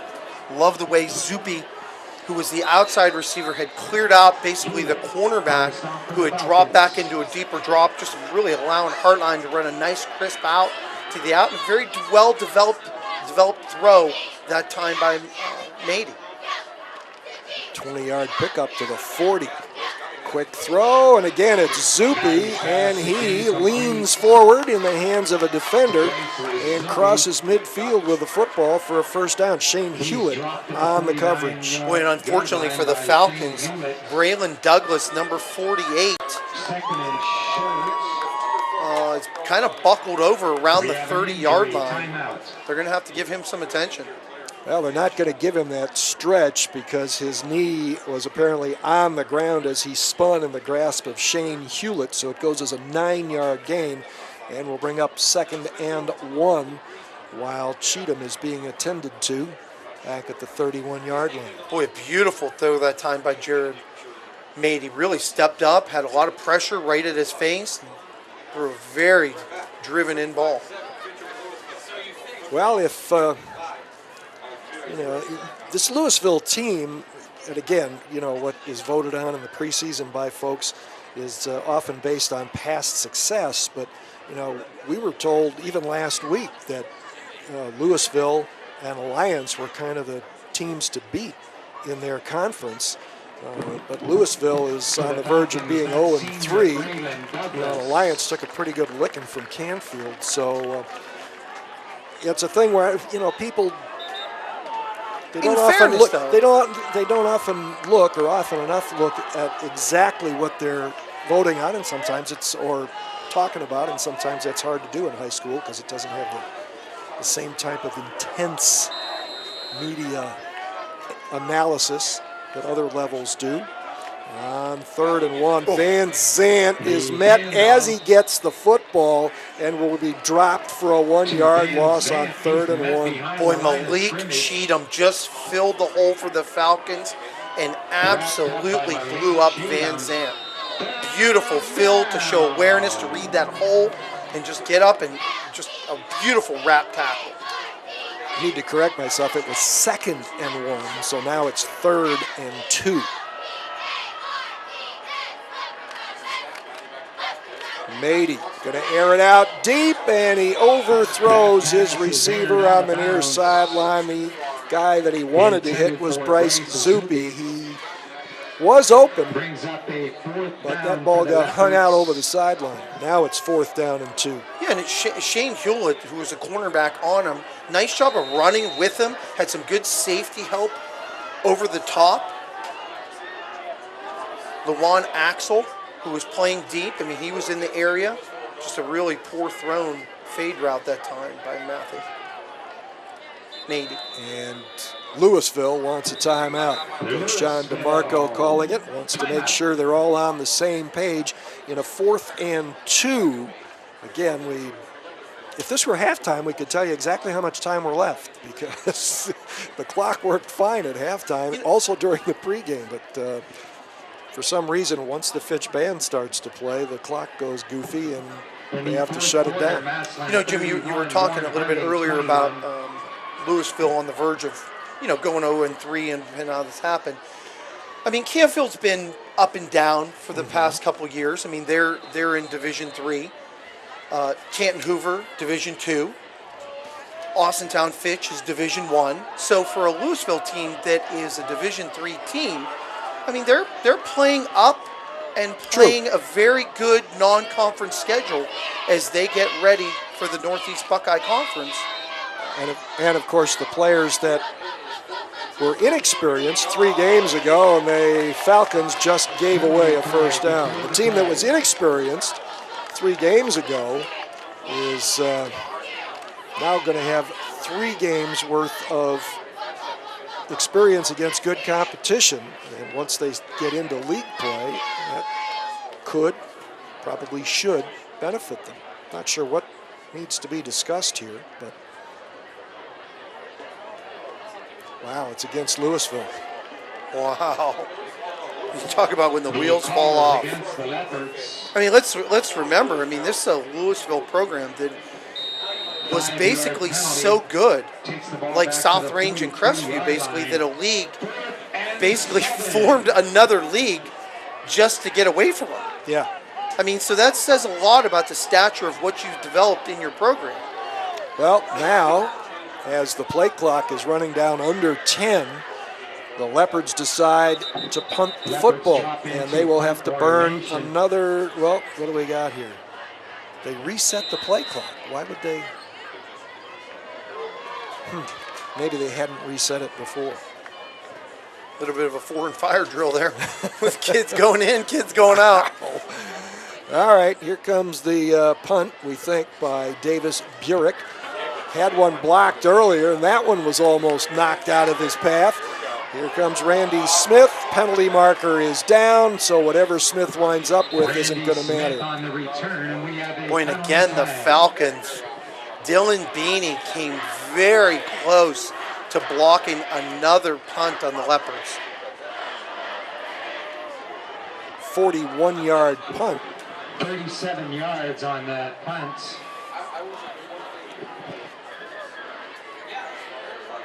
Would that end up blocking the back? The call is against the Falcons. And it was right near where the punt was received, so it'll march the Falcons back into their worst field position of the night. They'll start at their own 10-yard line. Yeah, after being blessed with some really good field position in the initial. But they've done a good job of getting out of the hole. I mean, they've had a long drive tonight.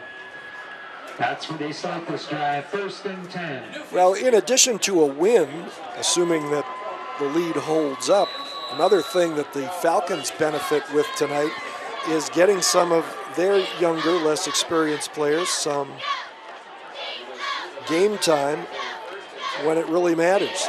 And Randy Smith is buried in the backfield. The Leopards are really zeroed in on Randy Smith now. And he takes a big loss back to the 3. That's a 7-yard loss. Brings up 2nd and 17. And just not the threat. I mean, just without Zielinski in there and not knowing why he's not in there unless it's just the score, trying to give Montebello some time at the quarterback position, just really honing in, as you mentioned, on Smith. Zielinski also plays on defense, so chance to give him a bit of a break.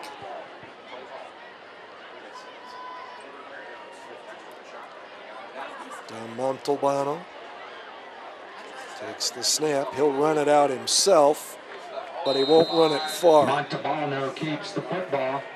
But the good thing is he got it out because as he took the shotgun snap, he was basically standing on the goal line. So at least it got them out of an area. Opportunity to maybe get their, if they don't end up getting this first down, get some room for the punter. Third and, well, they actually got about 3 there, so it'll be 3rd and about 14 for the Falcons. Being very patient, getting to the line of scrimmage. Play clock down to 8. Actually got 4, I guess, out to the 7. So it'll be 3rd and 13. I think we got a sideline warning against Louisville. No penalty here, though. Falcons lead 35-7, 3rd quarter, with an undetermined amount of time remaining. Montalbano fumbled the snap, got it to Smith. Smith loses it, but and that thing started bad, Jim, right from the beginning. The snap was a tad high and had plenty of pace on it. Montalbano juggled it, still managed to get it to Smith, but it was obviously a tough handoff to handle. Yeah, with the pressure really honing down on Smith, they're very fortunate to get the ball back. But they are going to be punting out of a really, really bad situation here. And end of the quarter? So they lost the yardage back, and it will be 4th and 17 from the 3 when the fourth quarter starts. Through 3, after the Falcons put up a score on their first possession of the second half, it remains Fitch 35, Louisville 7. This is the iHeartRadio TV Game of the Week on Armstrong.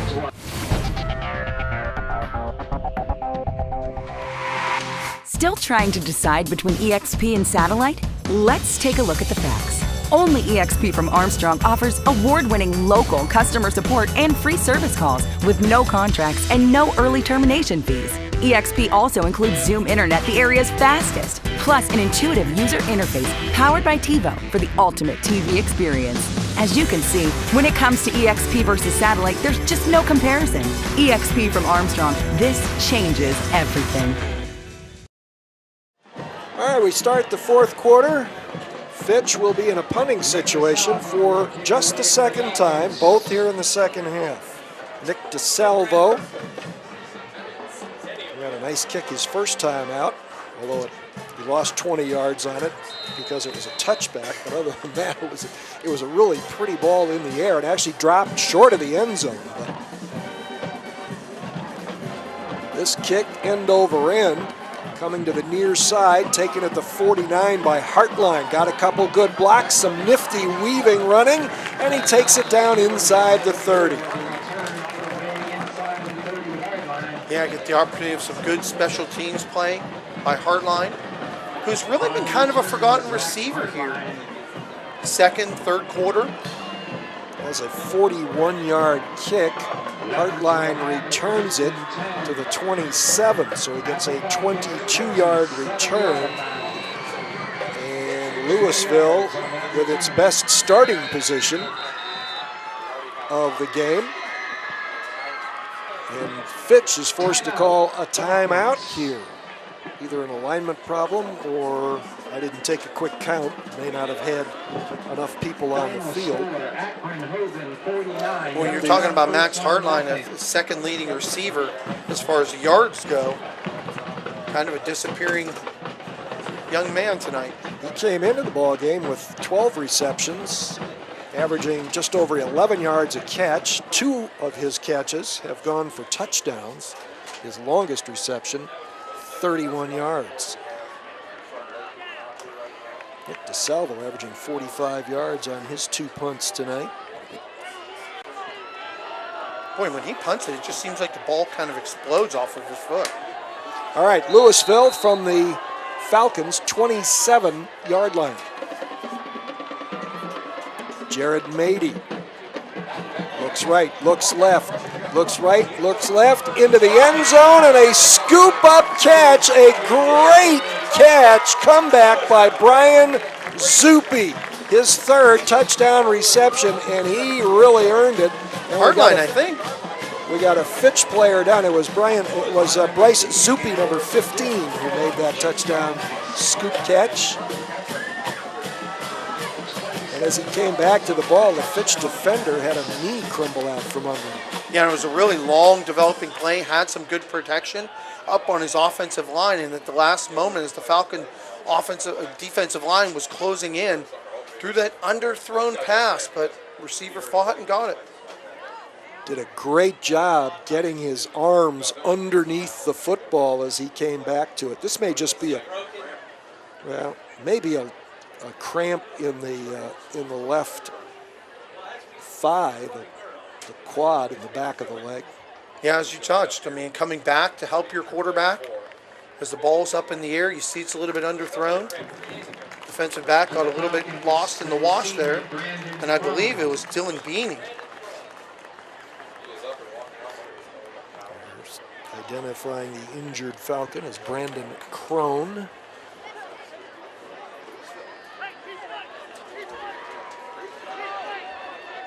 So the Leopards now avoid the specter of a continuous clock that could have come up had Fitch scored again. That's Hartline's 4th catch of the night for 73 yards, and now his 3rd touchdown pass. Yeah, after having a quiet second and third quarter to make the big play. Hannah Bachman on to attempt an extra point. She's now 8 for 8 on the season. So Louisville answers, pinning Fitch deep, returning a punt from midfield into great field position, and then coming up with an acrobatic touchdown catch. Early in the fourth quarter, it's now Fitch 35, Louisville 14. This is the iHeartRadio TV Game of the Week on Armstrong.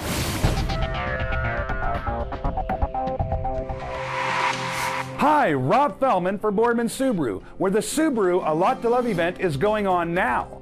Come check out our huge selection of award-winning vehicles.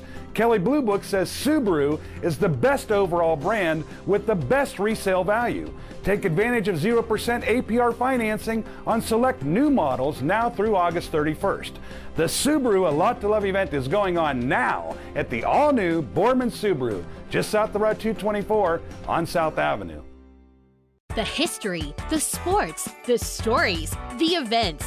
Armstrong Local Programming puts the focus on our community. Watch to learn about new events or discover the rich history of our area. You can find local programming on your local programming channel and on demand. Want even more? Subscribe to the Armstrong One Wire channel on YouTube. It's our town all the time with Armstrong Local Programming. One Wire, infinite possibilities. Not much to compute. That was a one-play scoring drive, 27 yards. And it was Max Hartline who made the catch. Comeback scoop catch in the end zone from Jared Mady, his 6th touchdown throw of the season.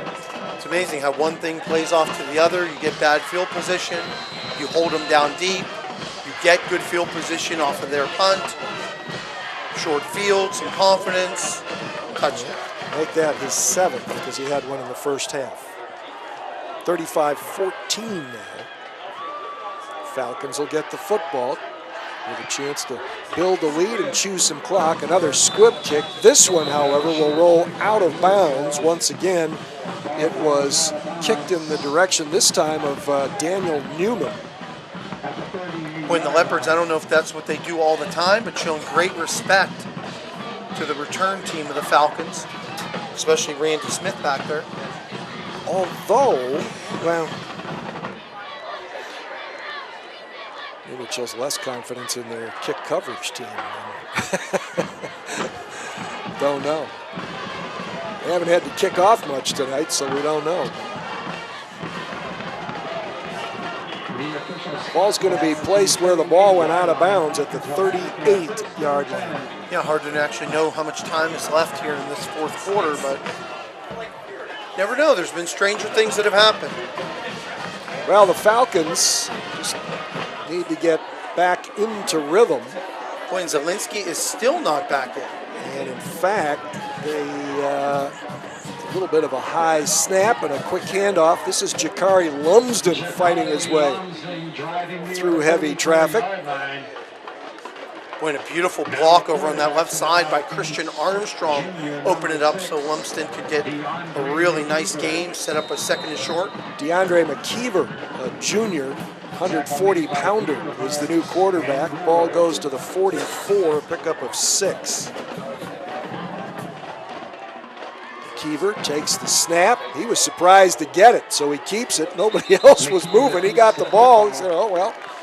I mean, it almost felt like it was a design quarterback draw the entire way. He really didn't kind of look for anyone else. The unfortunate part, he's going to lose a yard. Leopards really closed in quickly. They mark it for no gain at the 44, so it remains 4 yards to go, but now it is 3rd down. You have to look the next time the Falcons come out on the field if Joey Zielinski is in the defensive secondary. 3rd quarterback for the Falcons tonight. Last couple of series were run by Dom Montalbano. I see Zielinski over on the sideline. It doesn't appear like anything's wrong now holding we're his going helmet. to get a Fitch timeout. That's a big play because what you don't want to do now, you don't want to have a 3 and out. Louisville's got a little confidence, maybe a little momentum, and they can turn this into a one-score game in a hurry. So you don't want to give them that opportunity.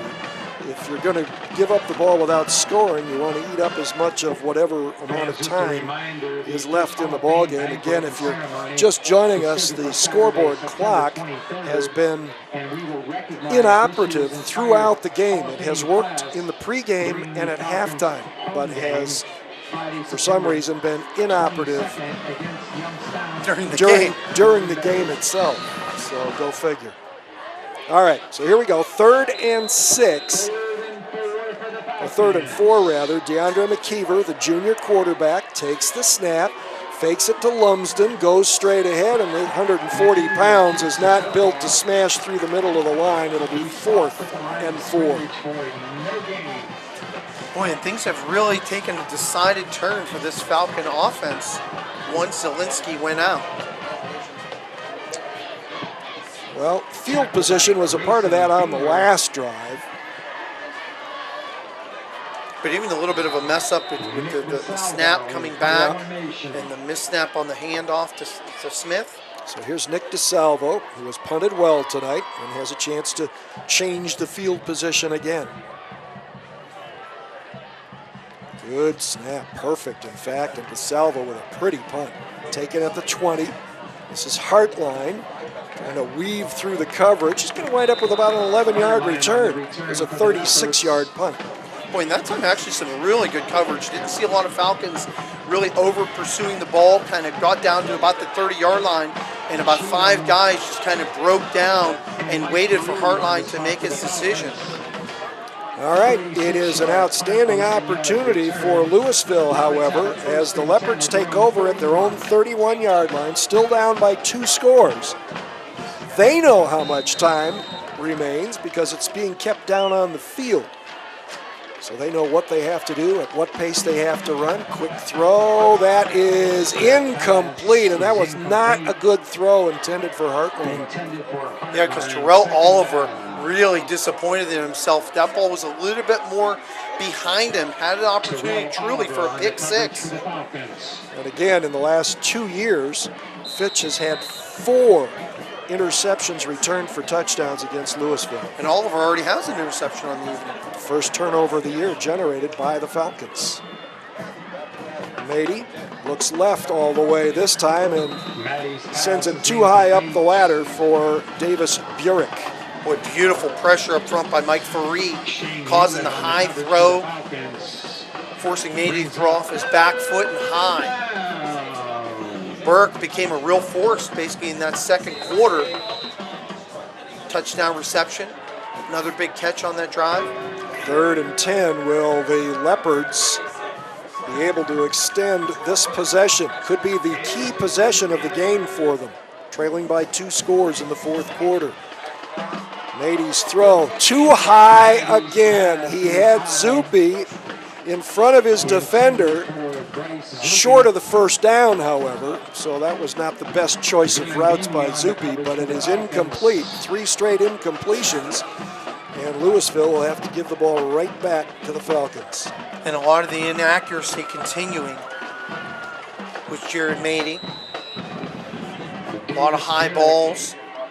Came in hitting about 55% of his throws, but Coach John DeMarco said he has had more than his share of drops at the other end. Had a couple tonight. Good snap on this punt try. Not much of a rush. Ball taken at the 34 by Smith. Gives a lot of ground. Now gets it turned back up the other way. He's at midfield. He's got the Jets on. He's down inside the 30. Another cutback, and he'll be pulled down around the 16-yard line. But there is a penalty marker down back at the Fitch 40. Yeah, unfortunately showed all the good skill assets that he brings to the table, but that one's going to be for naught. As a terrific looking return, penalty or not. He did a lot on his own. He did do the one thing, though, the coaches really, I would imagine during film sessions, beg their punt returners not to do, is going to start to run backward. And he went about 5 yards backward. That's the first thing I thought when he started to give ground was that was a 48-yard return, by the way. that, wow, if he can't outrun the coverage that's there, because there were guys that were forcing him to give that ground, if he can't outrun it, he may get a lecture this time when he goes back to the bench. Puts the ball back at the 30-yard line. Falcons start their first and 10. Yeah, and the Falcons have been able to withstand the offensive not doing well so far. DeAndre McKeever remains at quarterback. Jakari Lumsden gets the ball. It's like Louisville is playing different, you're right, without Zielinski in the football game. It's like, okay. Oh, they just really ramped up. They're down to, they've got to feed it to their running back. That's what it looks like they're thinking. Yeah, really just keying in, not feeling that there's obviously no threat, absolutely, of being able to throw the ball. So they're really chomping down. Almost 100 yards and penalties for Fitch tonight. 95 yards on 9 penalties. 2nd and 9 coming up for the Falcons. Low snap, scooped up. Scooting around the corner. There's the Jets for the little guy, DeAndre McKeever. 20, 10, 5, touchdown, no laundry on the field. Beautiful blocking over on that left side. Great help from the wide receivers. And then, wow, the speed, as Coach Annarella talked about to you, Jim, the speed that they have once he hit that corner and got that seam. Wow. DeAndre McKeever, as far as we know, that's his first varsity touchdown. Boy, and it appeared Cam Lingle off the backside corner had the angle on him and just couldn't close the distance. McKeever, 5'9", listed at 140. Correa slams another extra point through, and so the Leopards were on the verge of closing this to a one-score game and giving themselves a chance, but a 69-yard touchdown run by third-string quarterback DeAndre McKeever puts Fitch up 42-14 on the iHeartRadio TV Game of the Week on Armstrong. When looking for home design inspiration, don't just be inspired, be Baird inspired. Whether new or remodeling, Baird Brothers has the latest trends like shiplap to refresh your home. Go from inspiration to installation with our wide selection of in-stock American hardwoods. From the rustic charm of antique oak to the warmth of traditional cherry, Baird Brothers has what you need to make your home inspiring.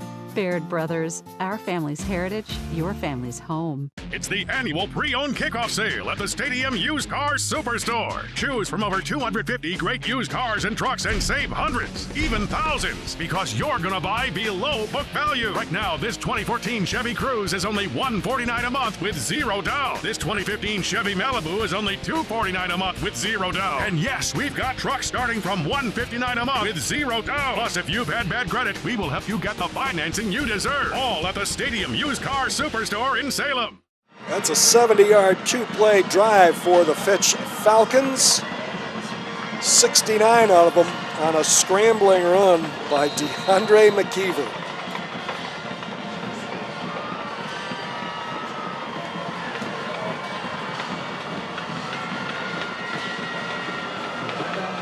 And Fitch will kick it away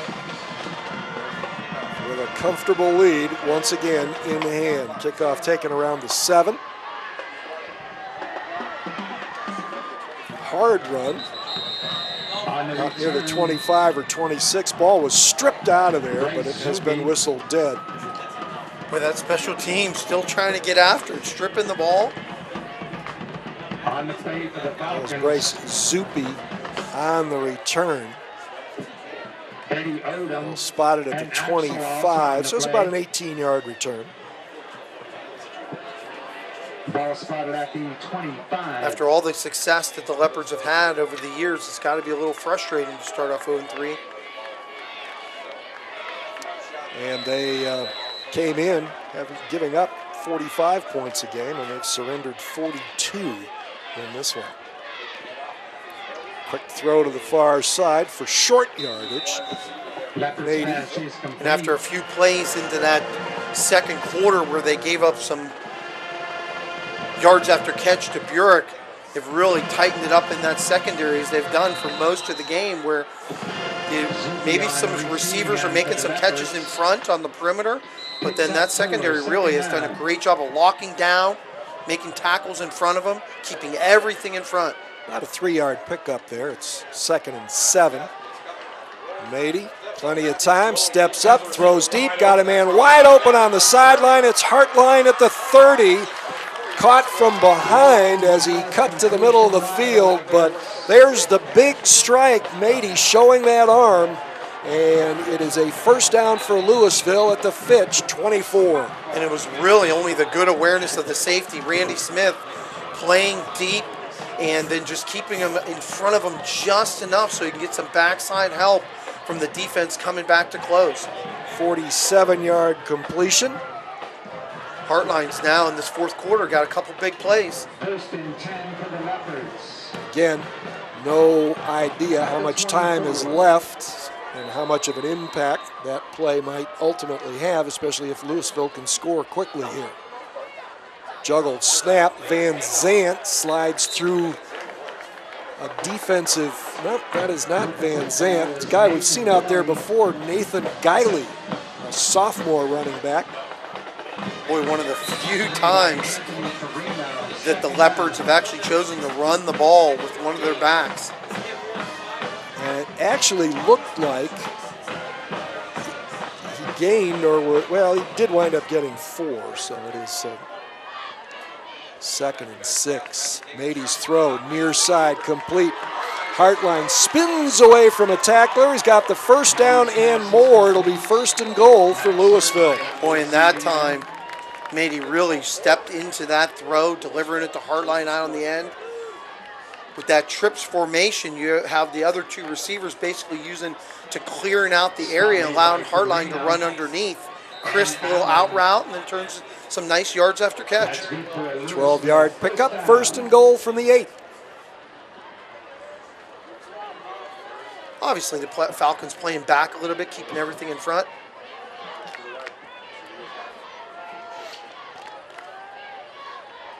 Mady takes the snap, looks immediately to his left, and throws a strike to Davis Burek for the score. Boy, an excellent timing throw. It's a case where Mady had really threw the ball before Burek had even gotten out of his route, so that the ball was basically halfway as Burek was turning right at the corner of the end zone, went right into his lap, touchdown. Well, and again, there was a defender right there, but that's one of those plays that it's almost impossible to defend in a man-to-man situation, because the receiver, as soon as he turns, he's blocking out the defender, and you have no way to get to the ball. Yeah, that timing. If that quarterback times it right, and the receiver runs a nice crisp route, it really works pretty well.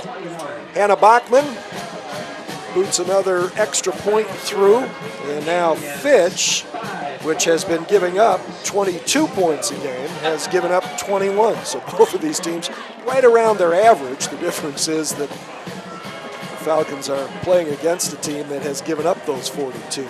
I mean, you kind of are what your stats say you are. I mean, it kind of shows out in this game. I mean, this is a perfect example of statistics, scores not really lying.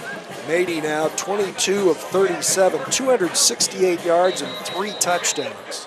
I mean, this is the 3rd game in a row that the Leopards have given up over 40 points. Yep.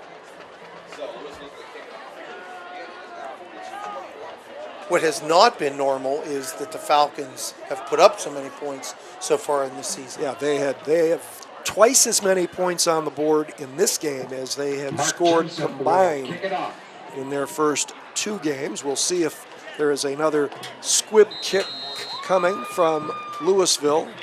Mark Joseph has been doing the honors on their kickoffs.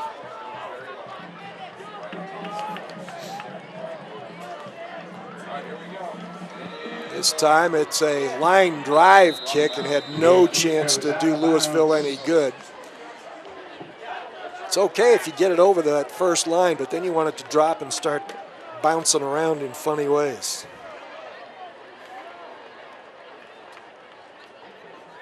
They had greater success earlier in the game when they were hitting ground balls, basically.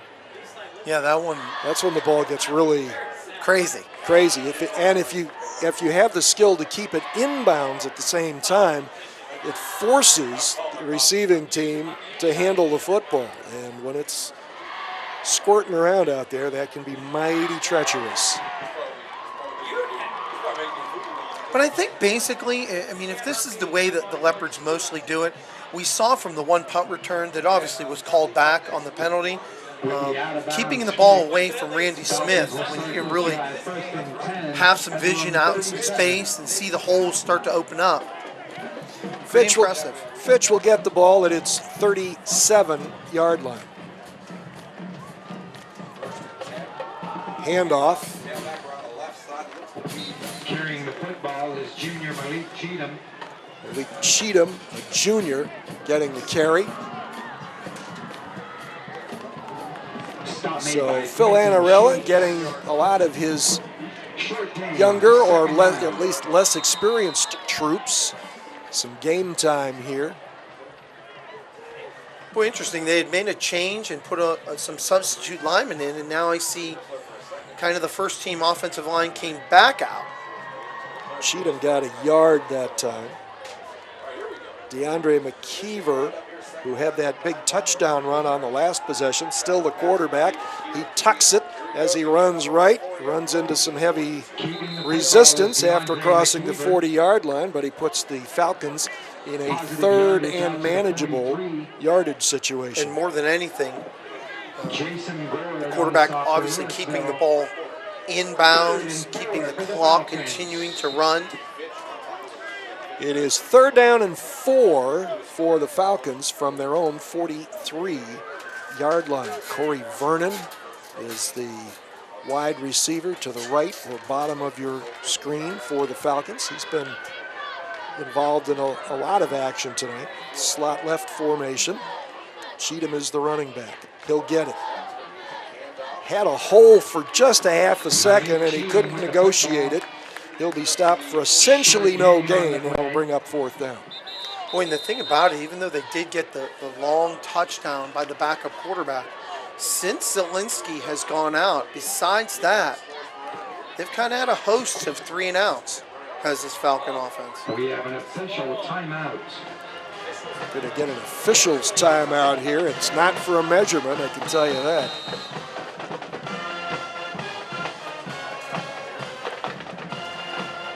Falcons will come out to punt. That's been a strong sign of the Falcons tonight. Their punter's been outstanding. Their kicking game between Nick DeSalvo punting the ball and Dylan Correa on placements is very good. It'll help them in close games. Great punt. A little bit of a wobbly spiral, taken down near the 20-yard line. This is Zupi up the far sideline. Nice punt and a very good return. 36 yards, but the coverage was not there. Leopards get an opportunity to get that offense back out there. Gain a little bit more confidence. Something maybe they can look on film and say, oh, that'll work a little bit better. It's a 36-yard punt. And 24 yards on the return. 24-yard return. More than anything, the opportunities. Louisville starts at the 44-yard line. Guiley, the running back. Nathan Greeley with the football. Gets about 3. Christian Armstrong really blocked up that hole, just didn't finish it off for the Falcons. Did a great job getting upfield, making some penetration between the guard and center gap. Just didn't wrap up. That actually turns into a 5-yard gain, so it's 2nd and 5 from the 49.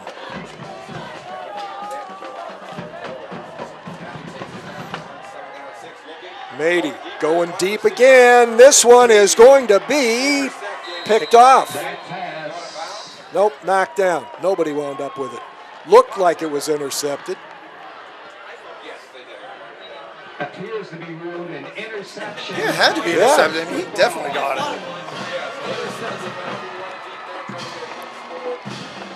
So beautiful. The safety playing center field did a great job getting to that sideline, going up and attacking the football.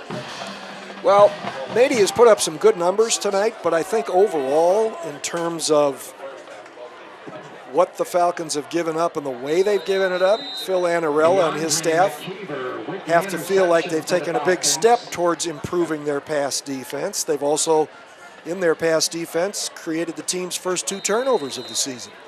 Yeah, I think it's been outstanding the way that they've attacked the Leopards tonight, keeping everything in front. So the Falcons take over at their 21, just trying to finish off a victory.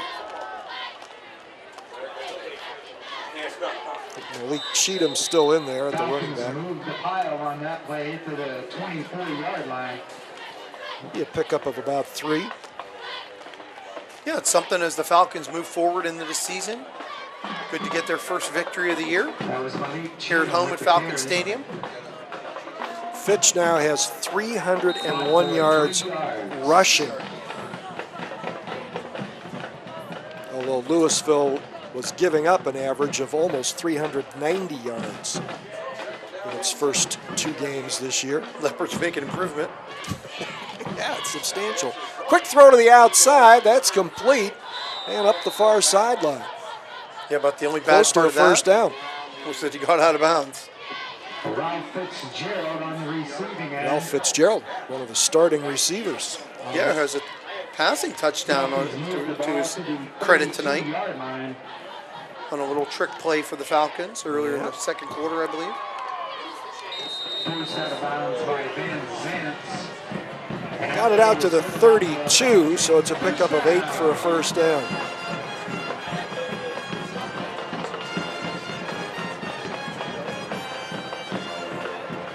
(42-21) Fitch, and again, we know it's late in the game, but we don't know how late because the scoreboard clock hasn't been working all night long. Run out to the 35. C.J. Woodbury credited with that carry, a 150-pound sophomore. On the stop for Louisville. Second down. 2nd and 7 from the 35. Yeah, Falcons really have given an opportunity for a lot of the second-team players to get in there now.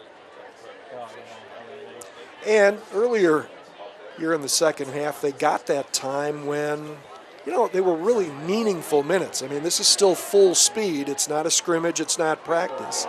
A little delay here, and it was delayed too much for the blockers to get out there. Once again, it was Woodbury again. Yeah, but the smart part for Woodbury that time, even as he was getting towards the sideline, not going out of bounds to stop that clock. Yeah, he got close. He didn't go to it or through it. Loss of a yard, and I think the ball game's over. That's it.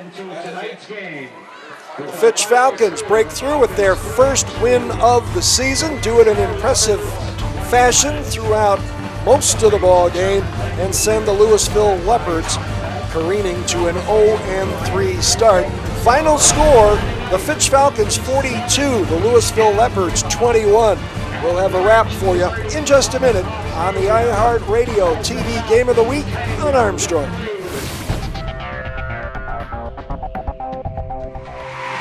Healing Heroes is an opportunity for Armstrong and our communities to give back.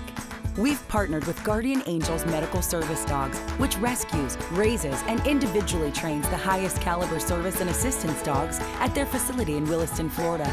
They are then paired with veterans with disabilities such as PTSD, seizure disorders, and more.